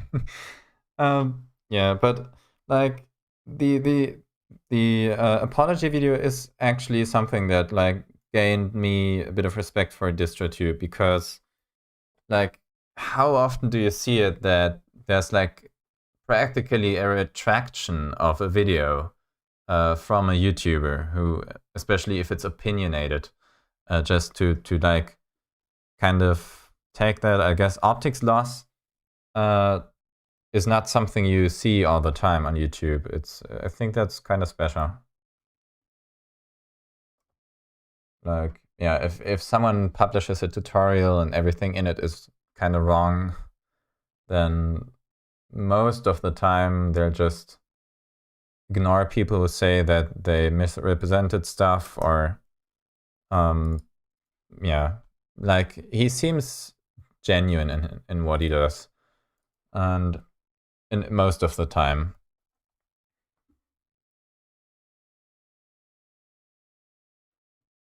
And I don't agree with him on everything, obviously. Like, he has some very problematic opinions about multiple things. But yeah, he's no Luke Smith or obnoxious giveaway Minecraft YouTuber.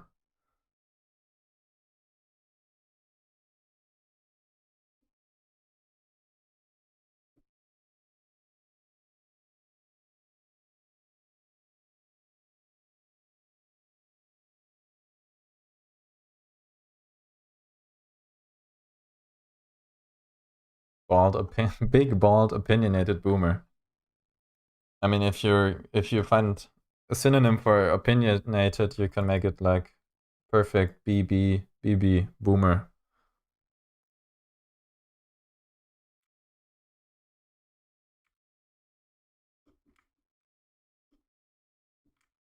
Also, he recently redid some of the channel designs for his channel, and like I can't really look at the animations, which have like no easing at all. It's just linear keyframes.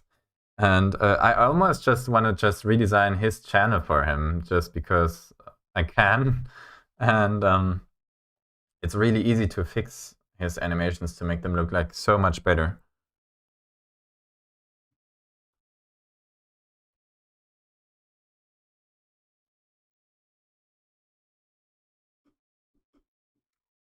Pebble, oh god, the animations. Okay, glad I'm not the only one who thinks that they look kind of whack without any easing.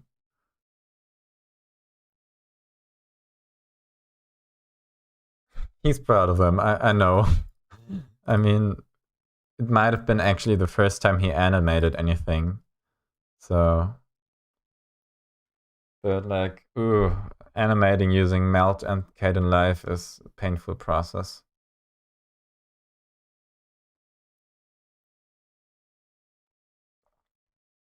The fact that the apology video has more views than the original video is satisfying. Oh, I didn't know that. Cool. What's also kind of sad is that even though he completely shit on InstantOS in the first video he did, it still like grew the Discord by like 30%. So any publicity is good publicity. Which is, yeah, kind of sad. Like, logically from this follows, I've thought about this, but it's probably wrong, that if you're giving someone negative publicity, in order for it not to be positive publicity, it actually needs to be harmful. Which probably should mean that you shouldn't give anyone publicity who you think shouldn't get any. But yeah, I don't think either that the video was like a hit piece on InstantOS. It was just his virtual machine being kind of messed up. And he was getting frustrated more and more and started making up stuff or just rambling. Apology videos always get more views. Huh. Yeah, probably, but mostly if there's like some actual drama involved. Polly, I'm here because of DT. I watched the original video and wanted to see myself what's up with InstantOS. Negative publicity is still publicity, I guess. Yeah. Like, but I also think DistroTube has a lot of disagreeable opinions, so maybe his videos get people who are critical of him as well, or don't take his opinions.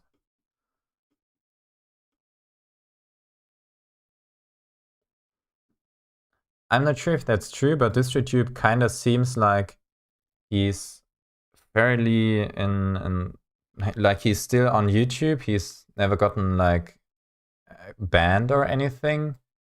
But yeah, I don't know.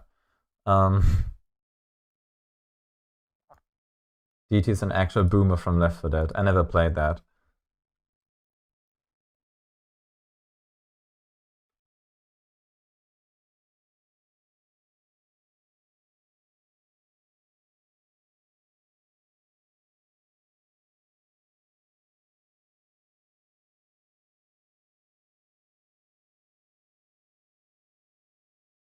Okay, partitioning is exported. Next up is advanced, or let's do region first. Region maybe gets a green background, so these two get hidden now. Background green. Blender, that's the wrong one.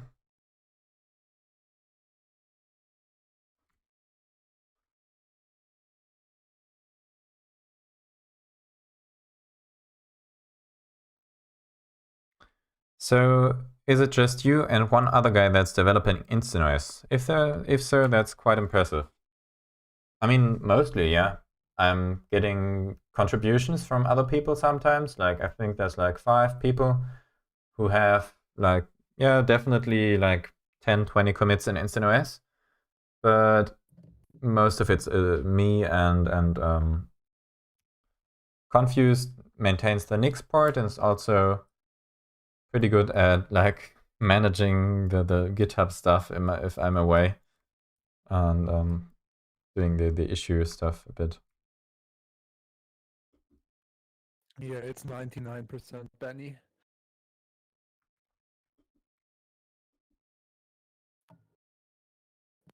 Oh yeah, software freedom equals gun rights.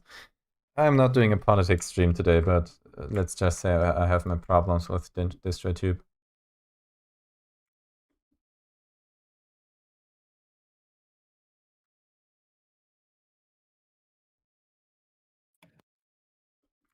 Distro Luke.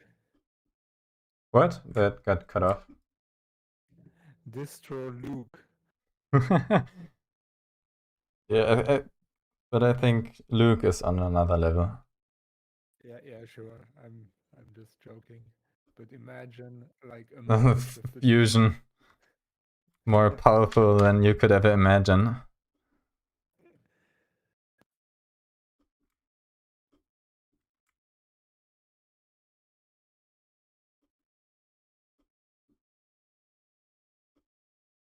Okay,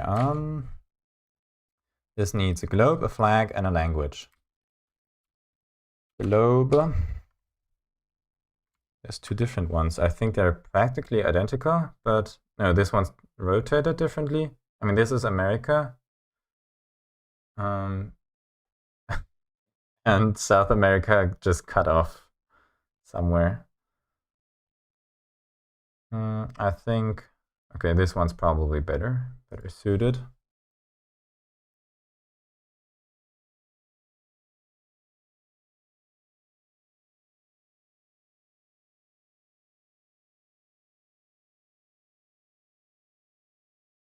Just a heads up, threads will be enabled in all servers soon. Set up permissions now in the server settings. No. I've clicked don't show again like thousands of times and it just doesn't do anything.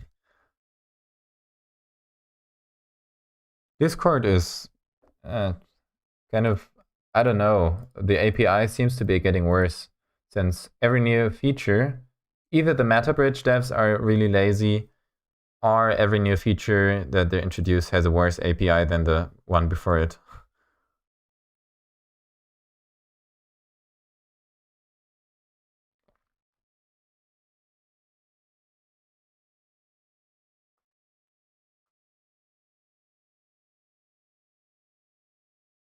Okay, globe, flag, language. New layer. Local. The moon landing's fake. It's all CGI using Blender minus 1.0.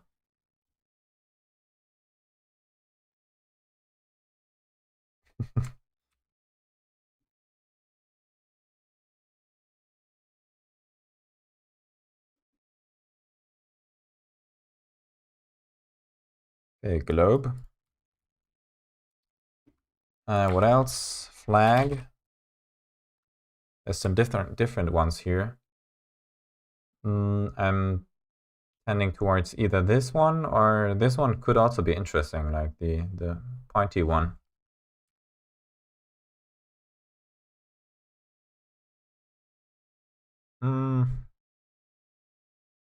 Try the pointy one.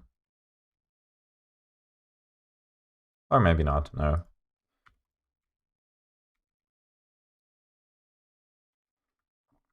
And language. Language is the different programming languages. Where's Rust? Whoop. Rust is also there. What's with the weird image? Which image?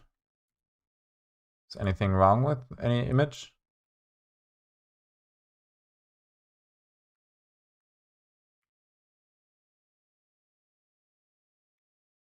This is very detailed.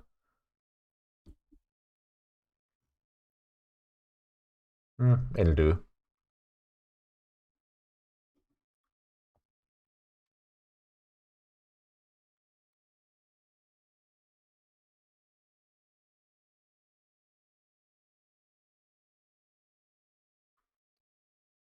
Okay, it was, I forgot the order again.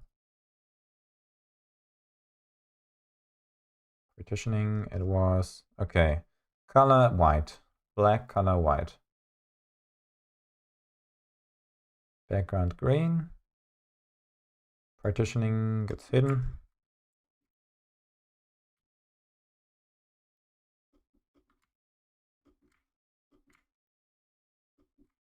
Yep, come on.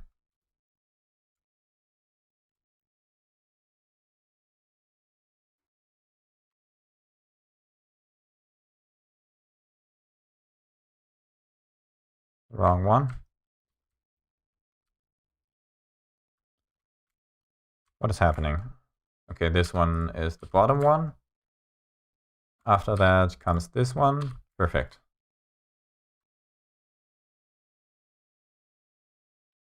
Okay, this is barely readable.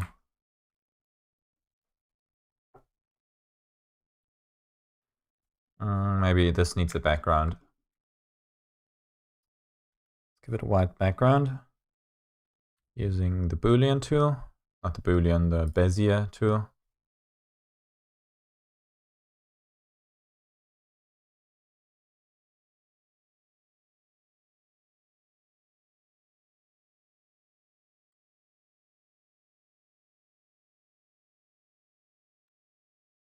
Okay, that's better, I think.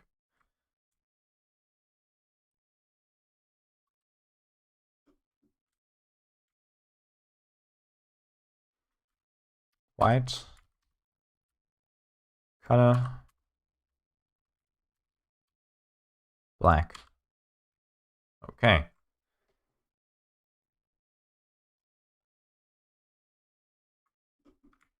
Same here, white. Color. Black. Group that. Group that.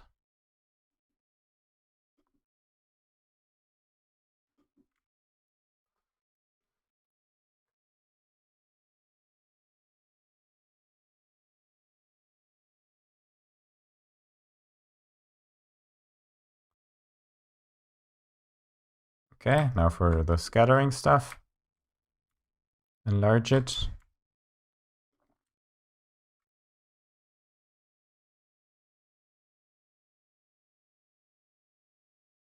Oh, now YouTube and Twitch are equal again.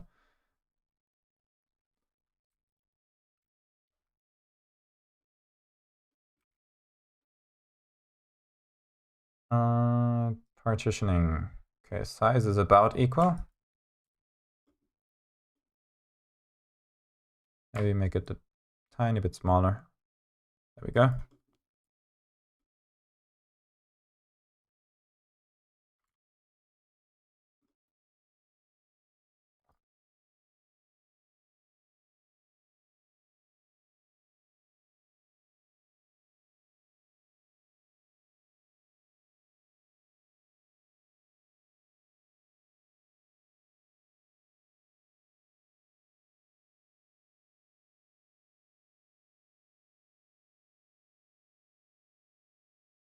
Flags.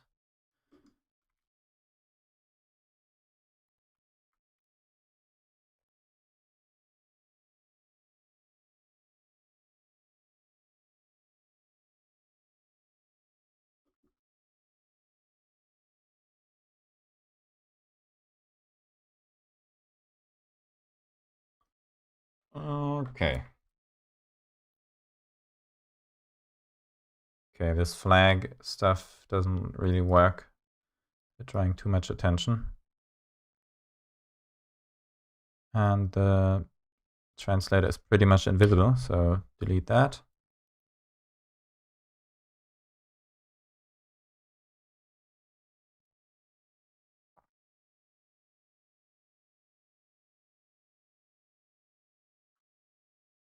Oh, by the way, I missed duplicated them all.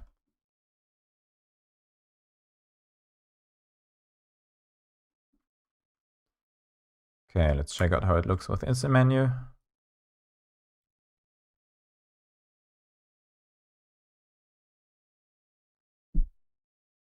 Okay, not bad.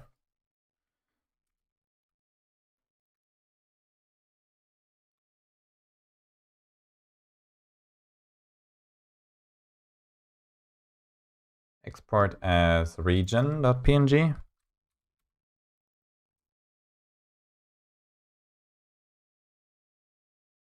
Nope, not blue. Region. Okay, region. And last one is advanced and during installation.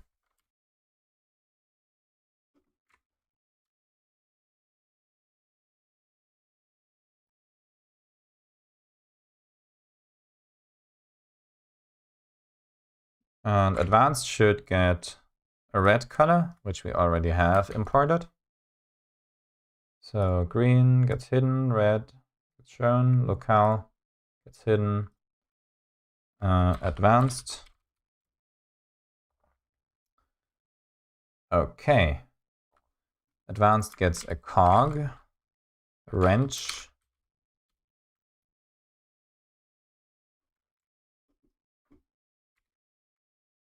and cog, and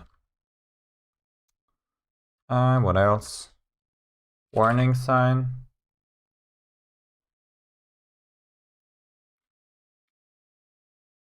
Advanced cogs, screwdriver, warning sign, terminal. Terminal.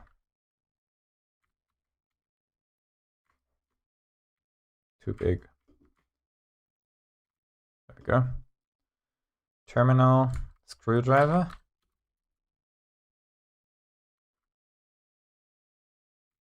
Oh, I don't want to duplicate the terminal since it's got the wrong size. And this doesn't show at all.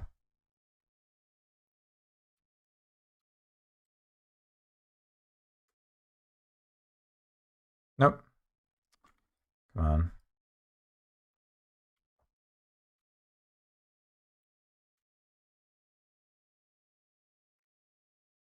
There we go, screwdriver. Anything we're missing? Cog, screwdriver, warning sign, terminal. I don't think we're missing anything. I'll try something actually. Maybe, just maybe I can duplicate all of them at the same time. And then give them the red color. Duplicate them again. Give them the black color. No, completely black. And then I missed the bottom one. White. White. White. White. White. Okay, this is a group. This is a group. This is a group. This is a group. This is a group. Duplicate them all up here. Actually, I can rearrange them. Oh, no. Okay, that works too.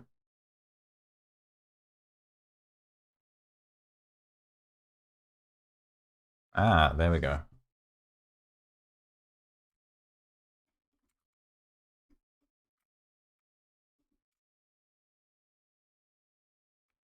Why green and red?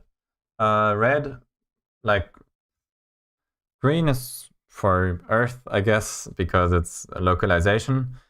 Blue is just a neutral color, and red is for the advanced sections because it's dangerous in there. Blue is going to be in the installer. All of them are going to be in the installer, depending on what you're doing. How do you change ST font size, guys? I don't know. Is there any ST stuff in here? Basically, what you're what you have to do is set the ST font in Xresources and then reload them with xrdb.xresources, and then ST should have the new font and new size.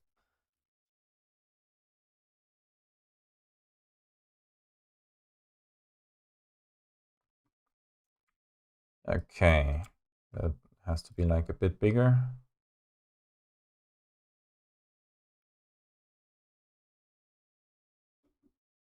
Did you make the swirl backgrounds yourself? If so, how? I made them using Blender. This is a shader made in the node editor. Basically what I'm doing is combining a bunch of magic textures, which is just a texture equation that generates some noisy texture, and put them through a bunch of color ramps. Actually, I don't completely remember how I did it. Let's check.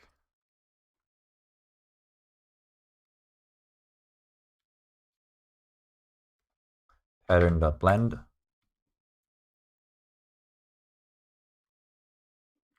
So this is the node setup. It's a bit messy right now, but the basics of what is happening is that, oh yeah, I use these to just scale and map all the textures onto a plane. Then I'm using a magic texture, which looks like this, and input it into the input of another magic texture. So I'm generating a magic texture using another magic texture as an input. This gets me this texture. And then I'm passing it through a color ramp and pass that color ramp up there. What did I do up there? This is a logo, so I can also include a logo on it if I want to. Okay, maybe not. I think I broke it. Oh yeah, the brick texture here is also creating that pattern of these dots here. Do I have the dots? Oh yeah, I have the dots. So the dots are generated using a brick texture with some different parameters. Lots of Blender messing around. But it's fun. I like the node editor.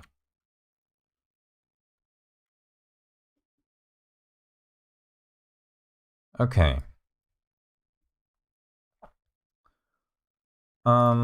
These are just gonna get scattered around. Okay, they need to get a bit bigger. Check for comparison, even bigger. Okay. Now that's quite big. Bit smaller. Bit bigger. There we go.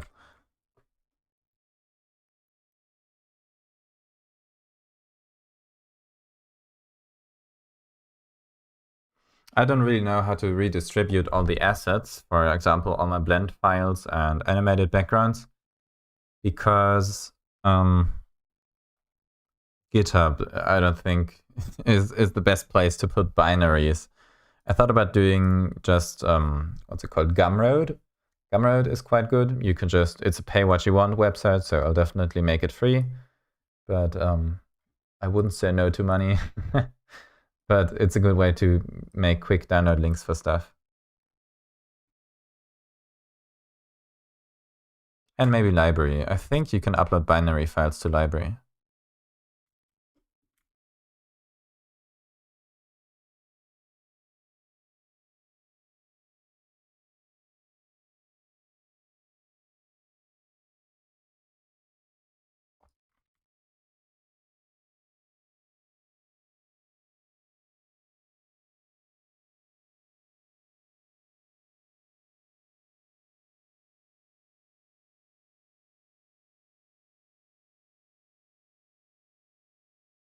Okay, scatter them around.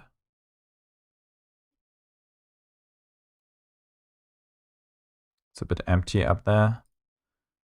Maybe put a cog there.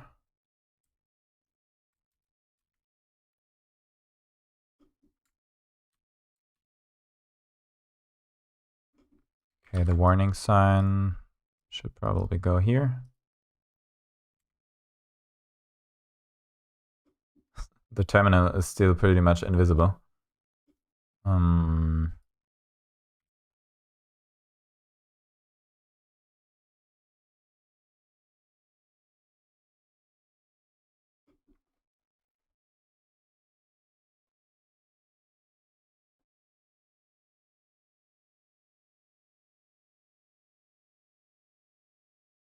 Okay, but this doesn't look bad.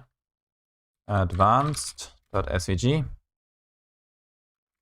Export it to advanced.png.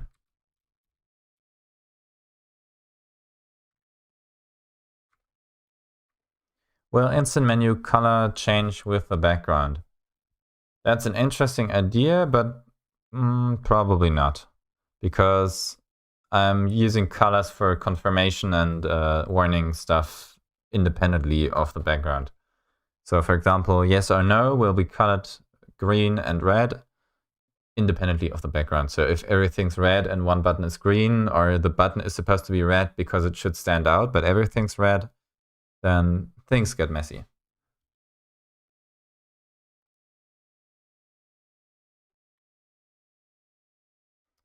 Okay, advanced SVG. Last one, the idle item. Maybe I'll put something big in the middle, like a loading screen, loading sign. Check out what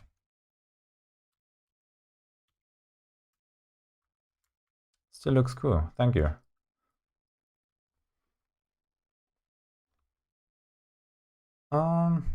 I think I'm gonna get something to drink really quick.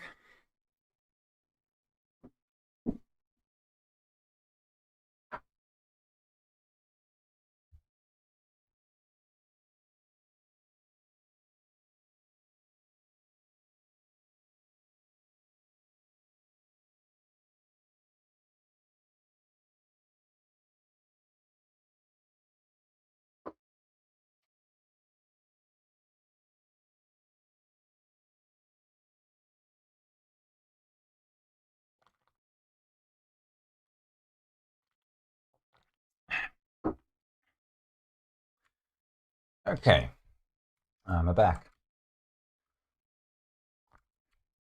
Okay, the last one should have a laptop or computer. Okay, nothing.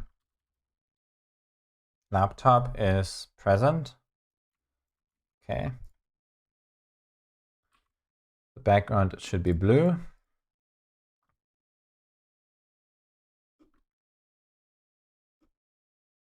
New layer above this called install idle.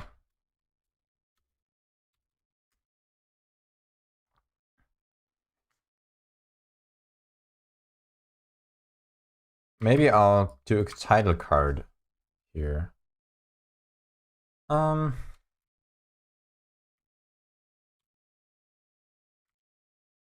Loading.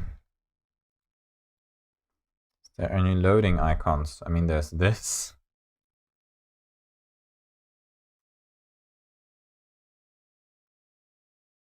An hourglass.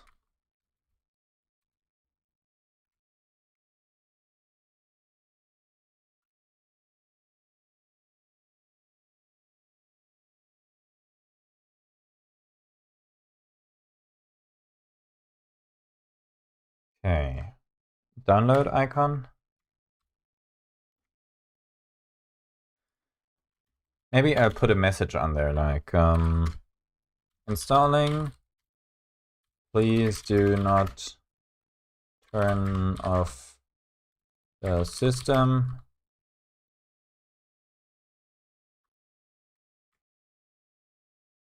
Device.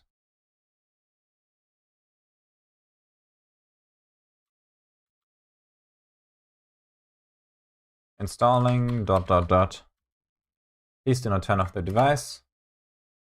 It will reboot after the installation is finished.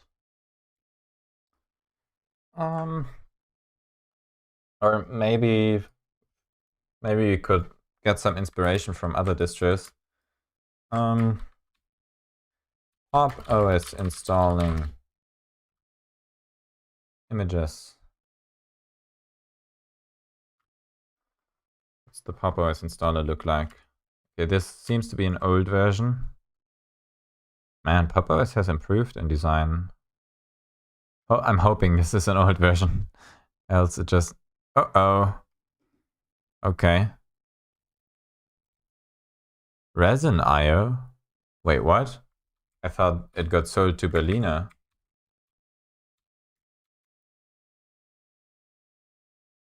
Oh, okay. So it is an old guide. Yeah. Because Resin got renamed to Berliner. Yep, this is an old one. Okay. This is, I think, still the Ubuntu installer. It uses the Elementary installer now.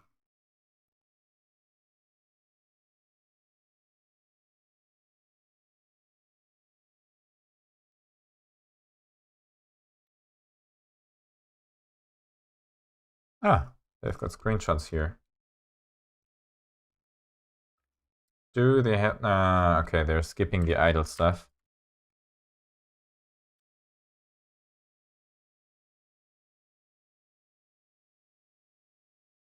Oh, look at that. That's me. It's me. I need to be reminded that I'm live.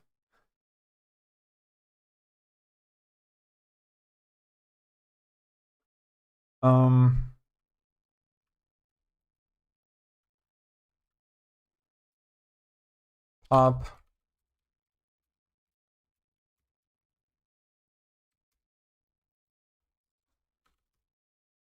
I love how just there's a tutorial for every distro out there, as if the installation process was wildly different for every distro.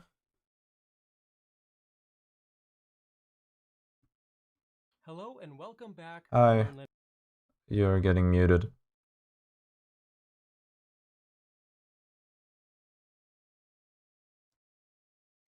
Can I see the thing? I don't want to install Pop OS to just see the idle screen.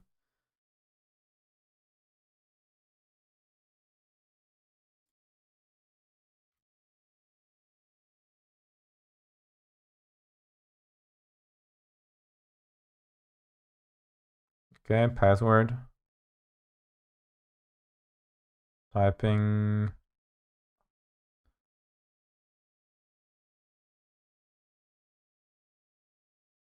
Okay, this is also already inside of GNOME, so I'm guessing this is the installed version. Yep, this is GNOME. Okay. Ah, okay, he's skipping over it.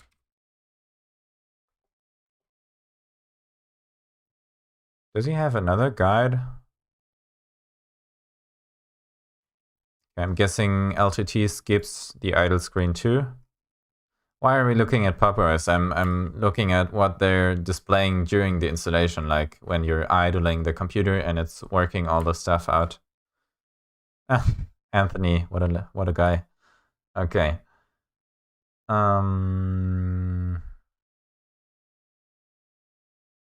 Booting the installer. Post install. And they're skipping over it. Or do they? Okay, erase and install.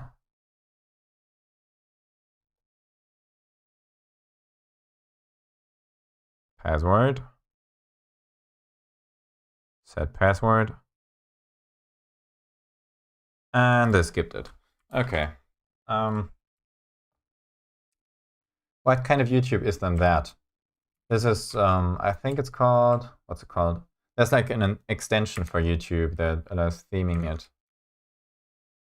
Let's check. What's it called again? Enhancer for YouTube.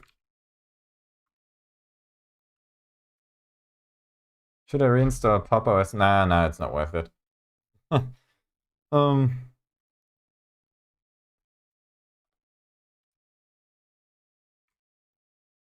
Okay.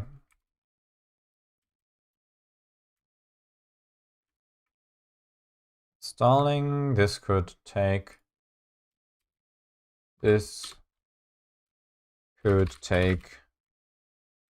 a while. Maybe some, I don't know. The projects on GitHub Trending always seem to have these like cheeky expressions in the readmes about how the project is named or what it's doing, how nice it is. Because this seems kind of boring, run-of-the-mill.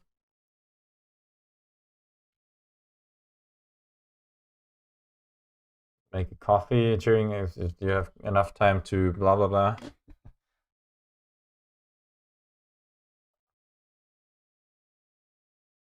Some people are also really annoyed by that stuff, so maybe it's not a bad idea to not do that. Oh.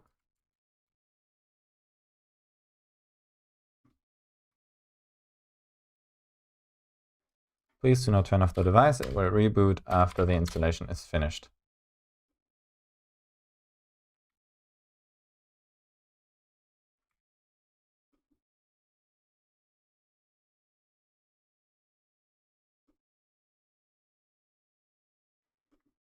Okay.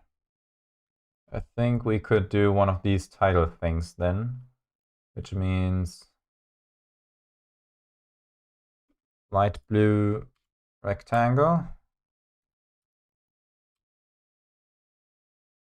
with some shadow stuff below it. No, please don't. Thank you.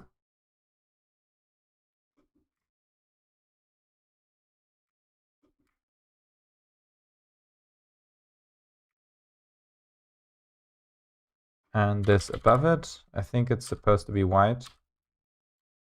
No, definitely not. It's supposed to be black. Is it completely black though? Yeah, it is.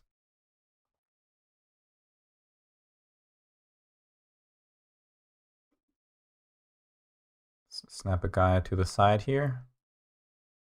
And snap this to the middle of the guide. Whoa.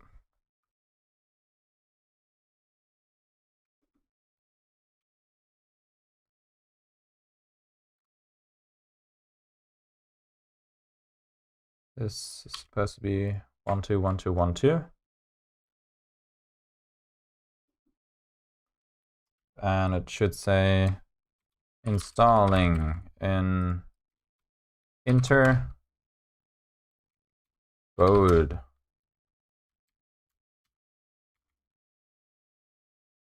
And the font is supposed to be white.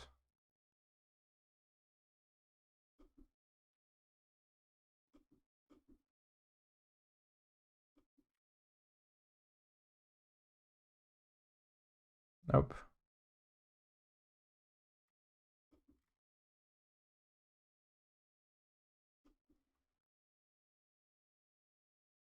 You can try using 2B as black. It's really pretty.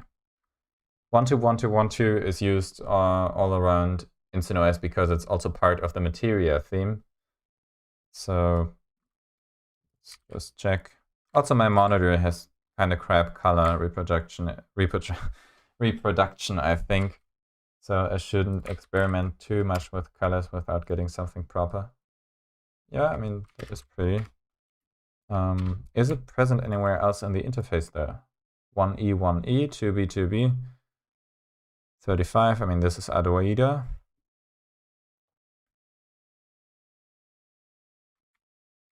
Oh, okay. Whoa.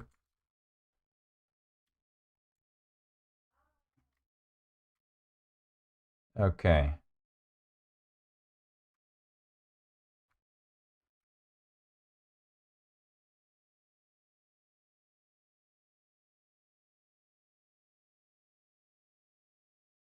Oh.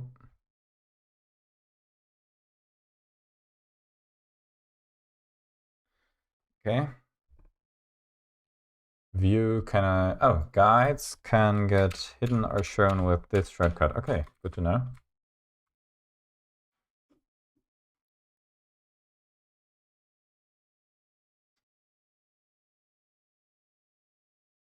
Installing ... Maybe, just maybe, it might be a good idea to have a slightly... Let's try the tubi.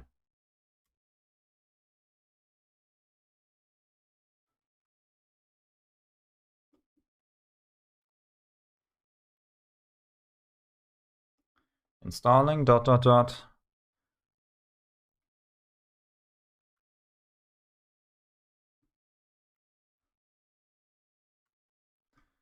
It looks like the beta 6 default, kinda.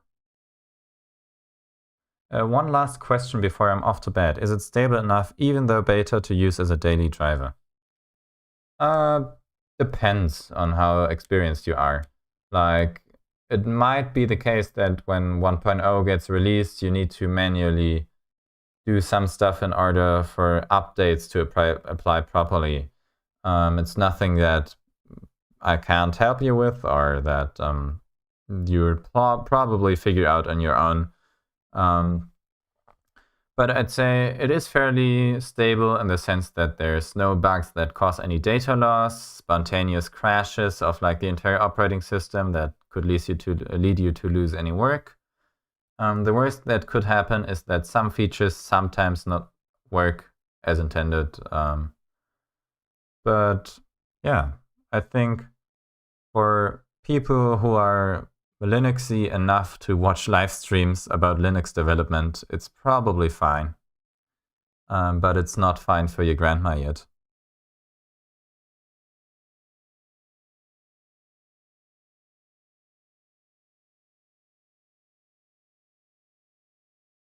Okay.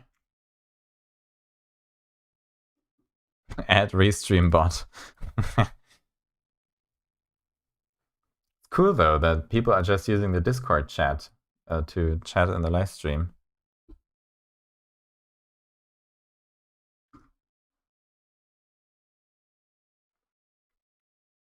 Okay, installing ... Thanks and have a good one. Yeah, you too.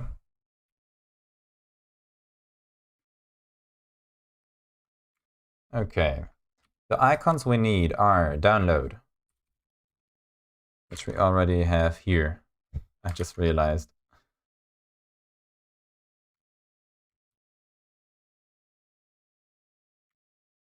Okay, this doesn't want to copy paste anything. Oh, there we go. Download. Then next one is laptop computer. Although I'm a bit unsure about the laptop.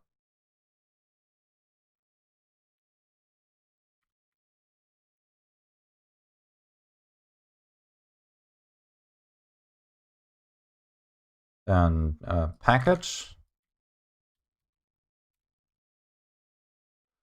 Package. We have a few options here.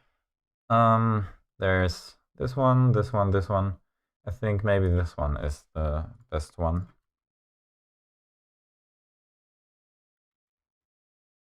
Package, InstantOS logo.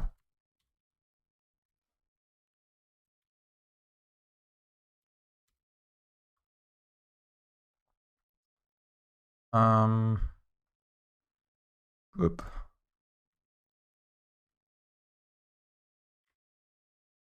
InstantOS logo in here.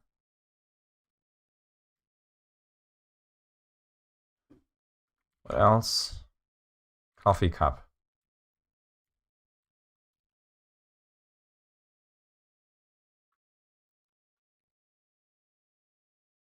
CoffeeScript.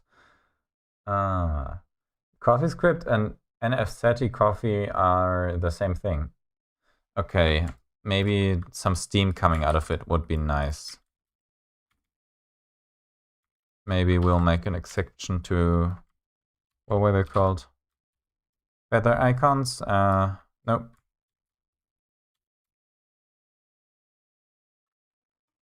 To the rule of just using one icon pack. Because I really like this icon better. Save the file. Paste it in here. scale it up. Doesn't even look too bad in comparison.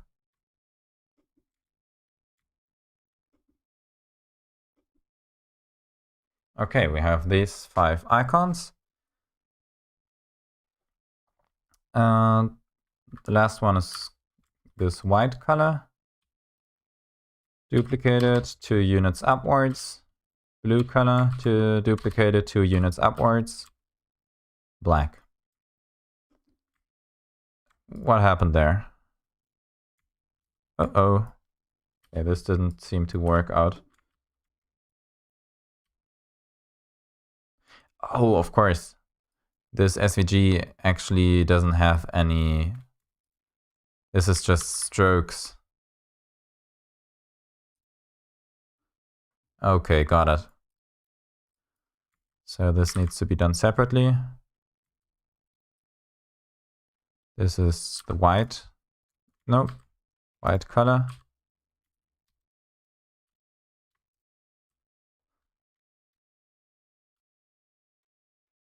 Nope. Just black. Okay, yeah. This might be a bit of an issue because this one's filled. And I think, yeah, the stroke width is definitely not the same. So the stroke style needs to be adjusted a bit to be a bit wider.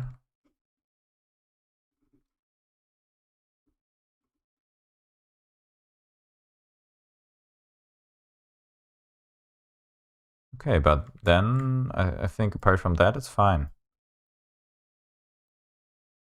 Yep, coffee cup it is.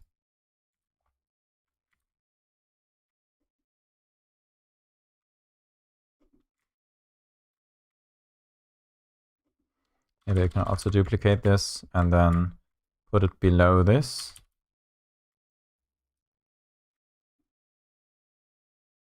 Probably not. Okay, and scattering.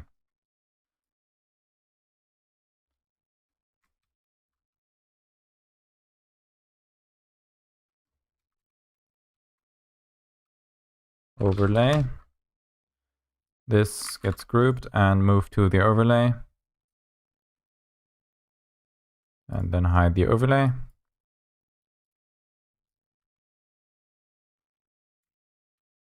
Oh, needs to be bigger. Okay, the entire thing gets scaled up now. If I scale this up, okay, I think I converted it to, yep, no, okay. It scales the path upwards as well, which is exactly what I want.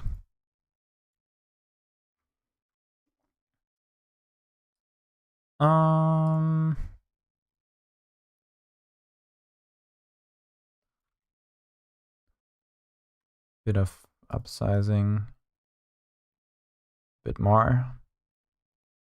Okay. And then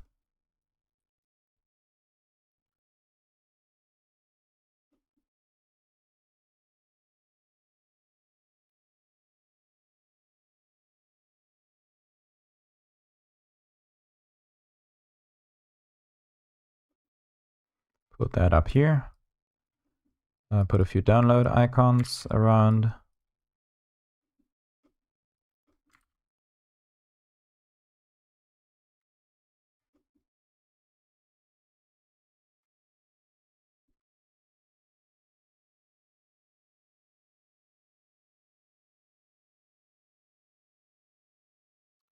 Have you seen the icons in Font Awesome? I mean, I am using Font Awesome icons, so yes.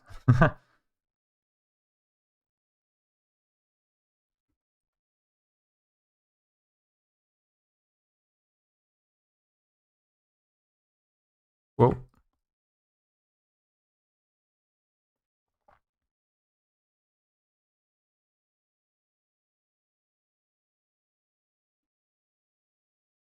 Okay, this is getting a bit crowded, so maybe the laptop icon needs to go.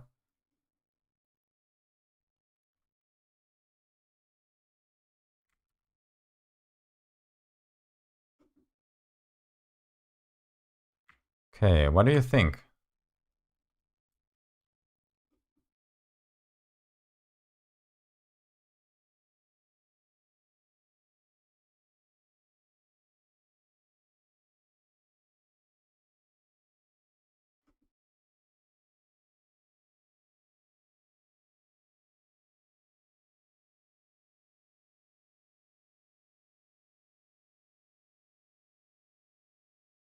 Maybe just one single InstantOS logo is better. If I make that larger and put it somewhere where it looks official, I guess.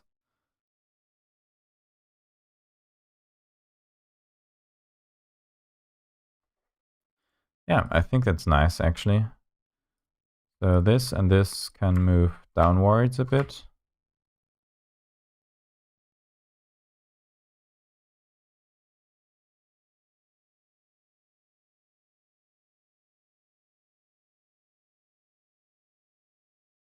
Ever says, ooh, yeah. Okay, I think we're on the right track.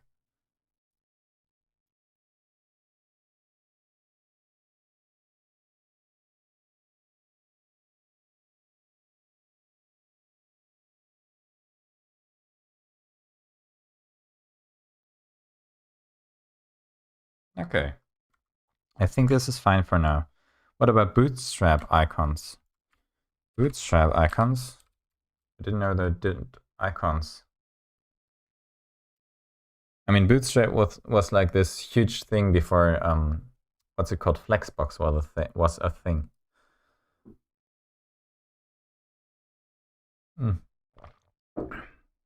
Okay. Ah, look, they're doing the same thing as I am. They're doing the same thing.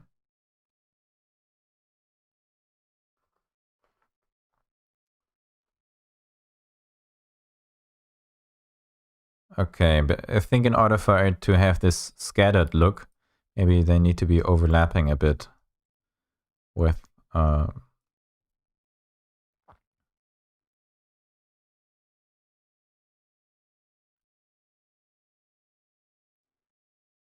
so it doesn't just look like they're hanging around.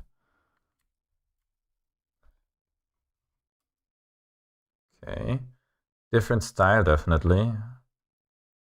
And I think less icons, right? But not sure. GitHub. Ubuntu. Dog. Okay, these are definitely interface focused. Yep, a lot of user icons. Save icon probably. Yep. This looks nice. Oop. This looks nice actually. I like that they're getting away from the floppy disk icon, which is just I mean, most of the people using the floppy disk icon don't know what a floppy disk is. Or maybe not, maybe I'm just zoomer here, but most zoomers don't know what a floppy disk is.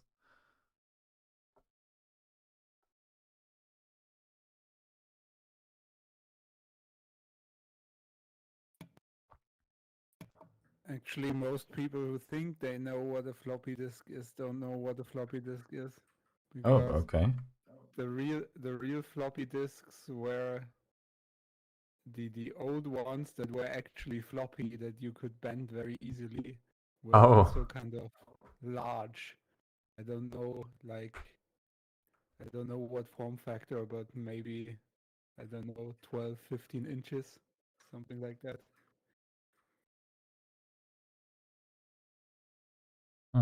So when I was a kid, I saw 2 of those. Oh. But they were old when I was young. Yeah. Yeah, but this is like the save icon looks different from the Wikipedia ones. Anyway,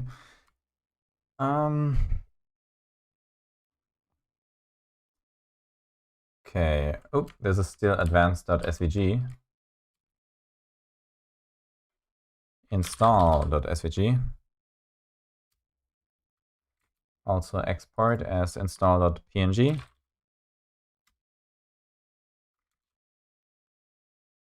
And now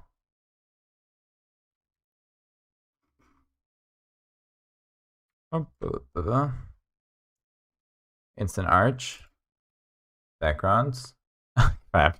I exported advanced with the overlay. User as well. Crap. And region as well. I exported all of them in the wrong way. But I posted the link of what I mean. In chat? Oh yeah. Yeah, in YouTube chat. Yeah, this was the image that came up from Wikipedia. 5" 25. And doesn't say. And also when I was little, I remember visiting my dad at work, and they had like a hard drive that was the size of a washing machine. Wow. And incredibly noisy and smelled a little bit like, I don't know, like burnt metal. Wow. And I think it was like 60 or 80 megabyte, something like that.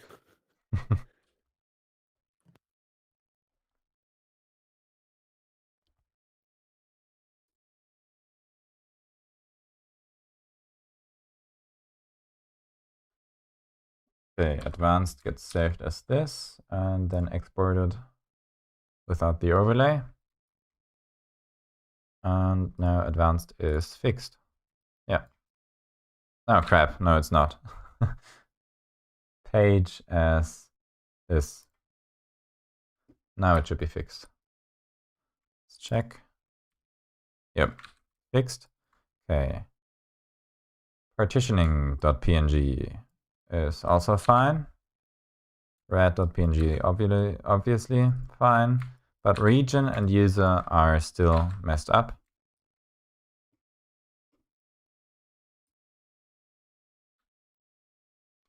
Region SVG. Oh god, did I forget to save that? Nope, I didn't. I need to do this, this. And export the page as region.png.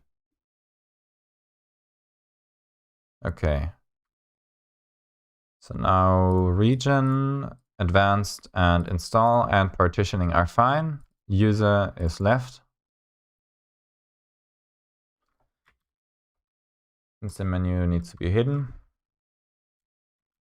Export page 1080p. That seems fine. And now we have user, region, red, partitioning, install, green, blue, advanced, user, yeah. Okay, cool. New installer wallpapers. Close that down.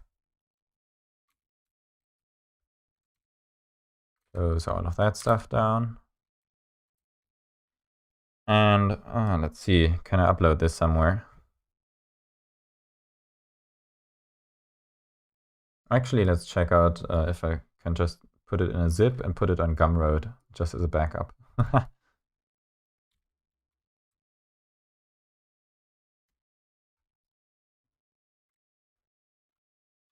Gumroad.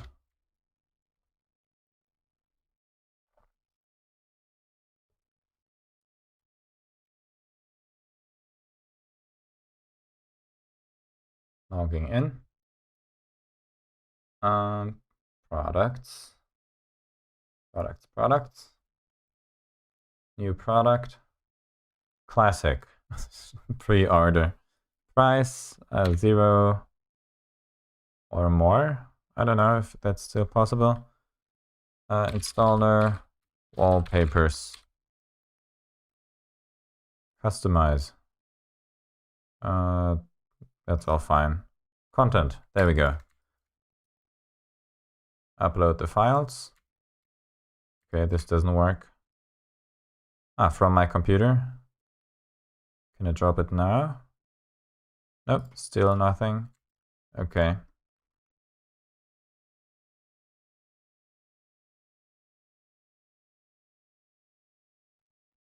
There we go. Uploading 23 megabytes. Oh, I'm guessing the stream is now taking a bit of a hit.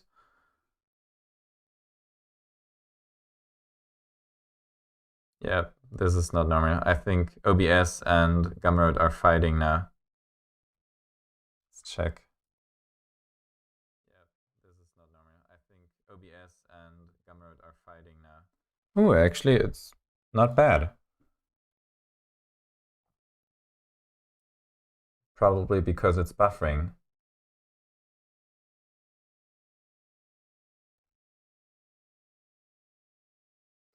Are you thinking of changing the grub theme?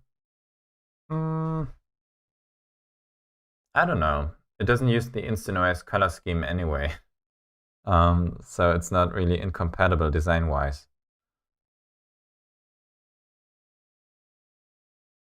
Oh.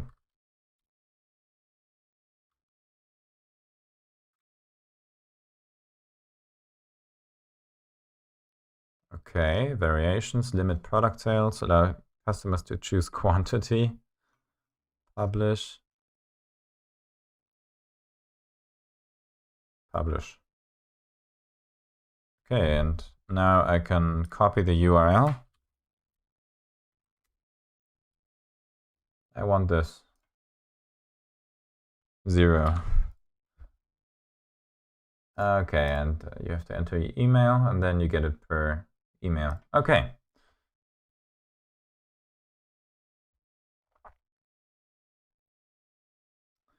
But yeah.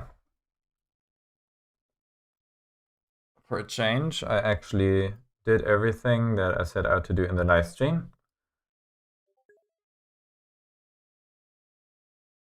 Keep announcing in random ass channels. I know.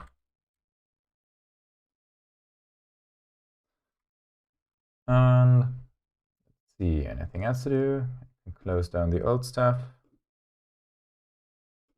Close down this. Do not close down OBS just yet.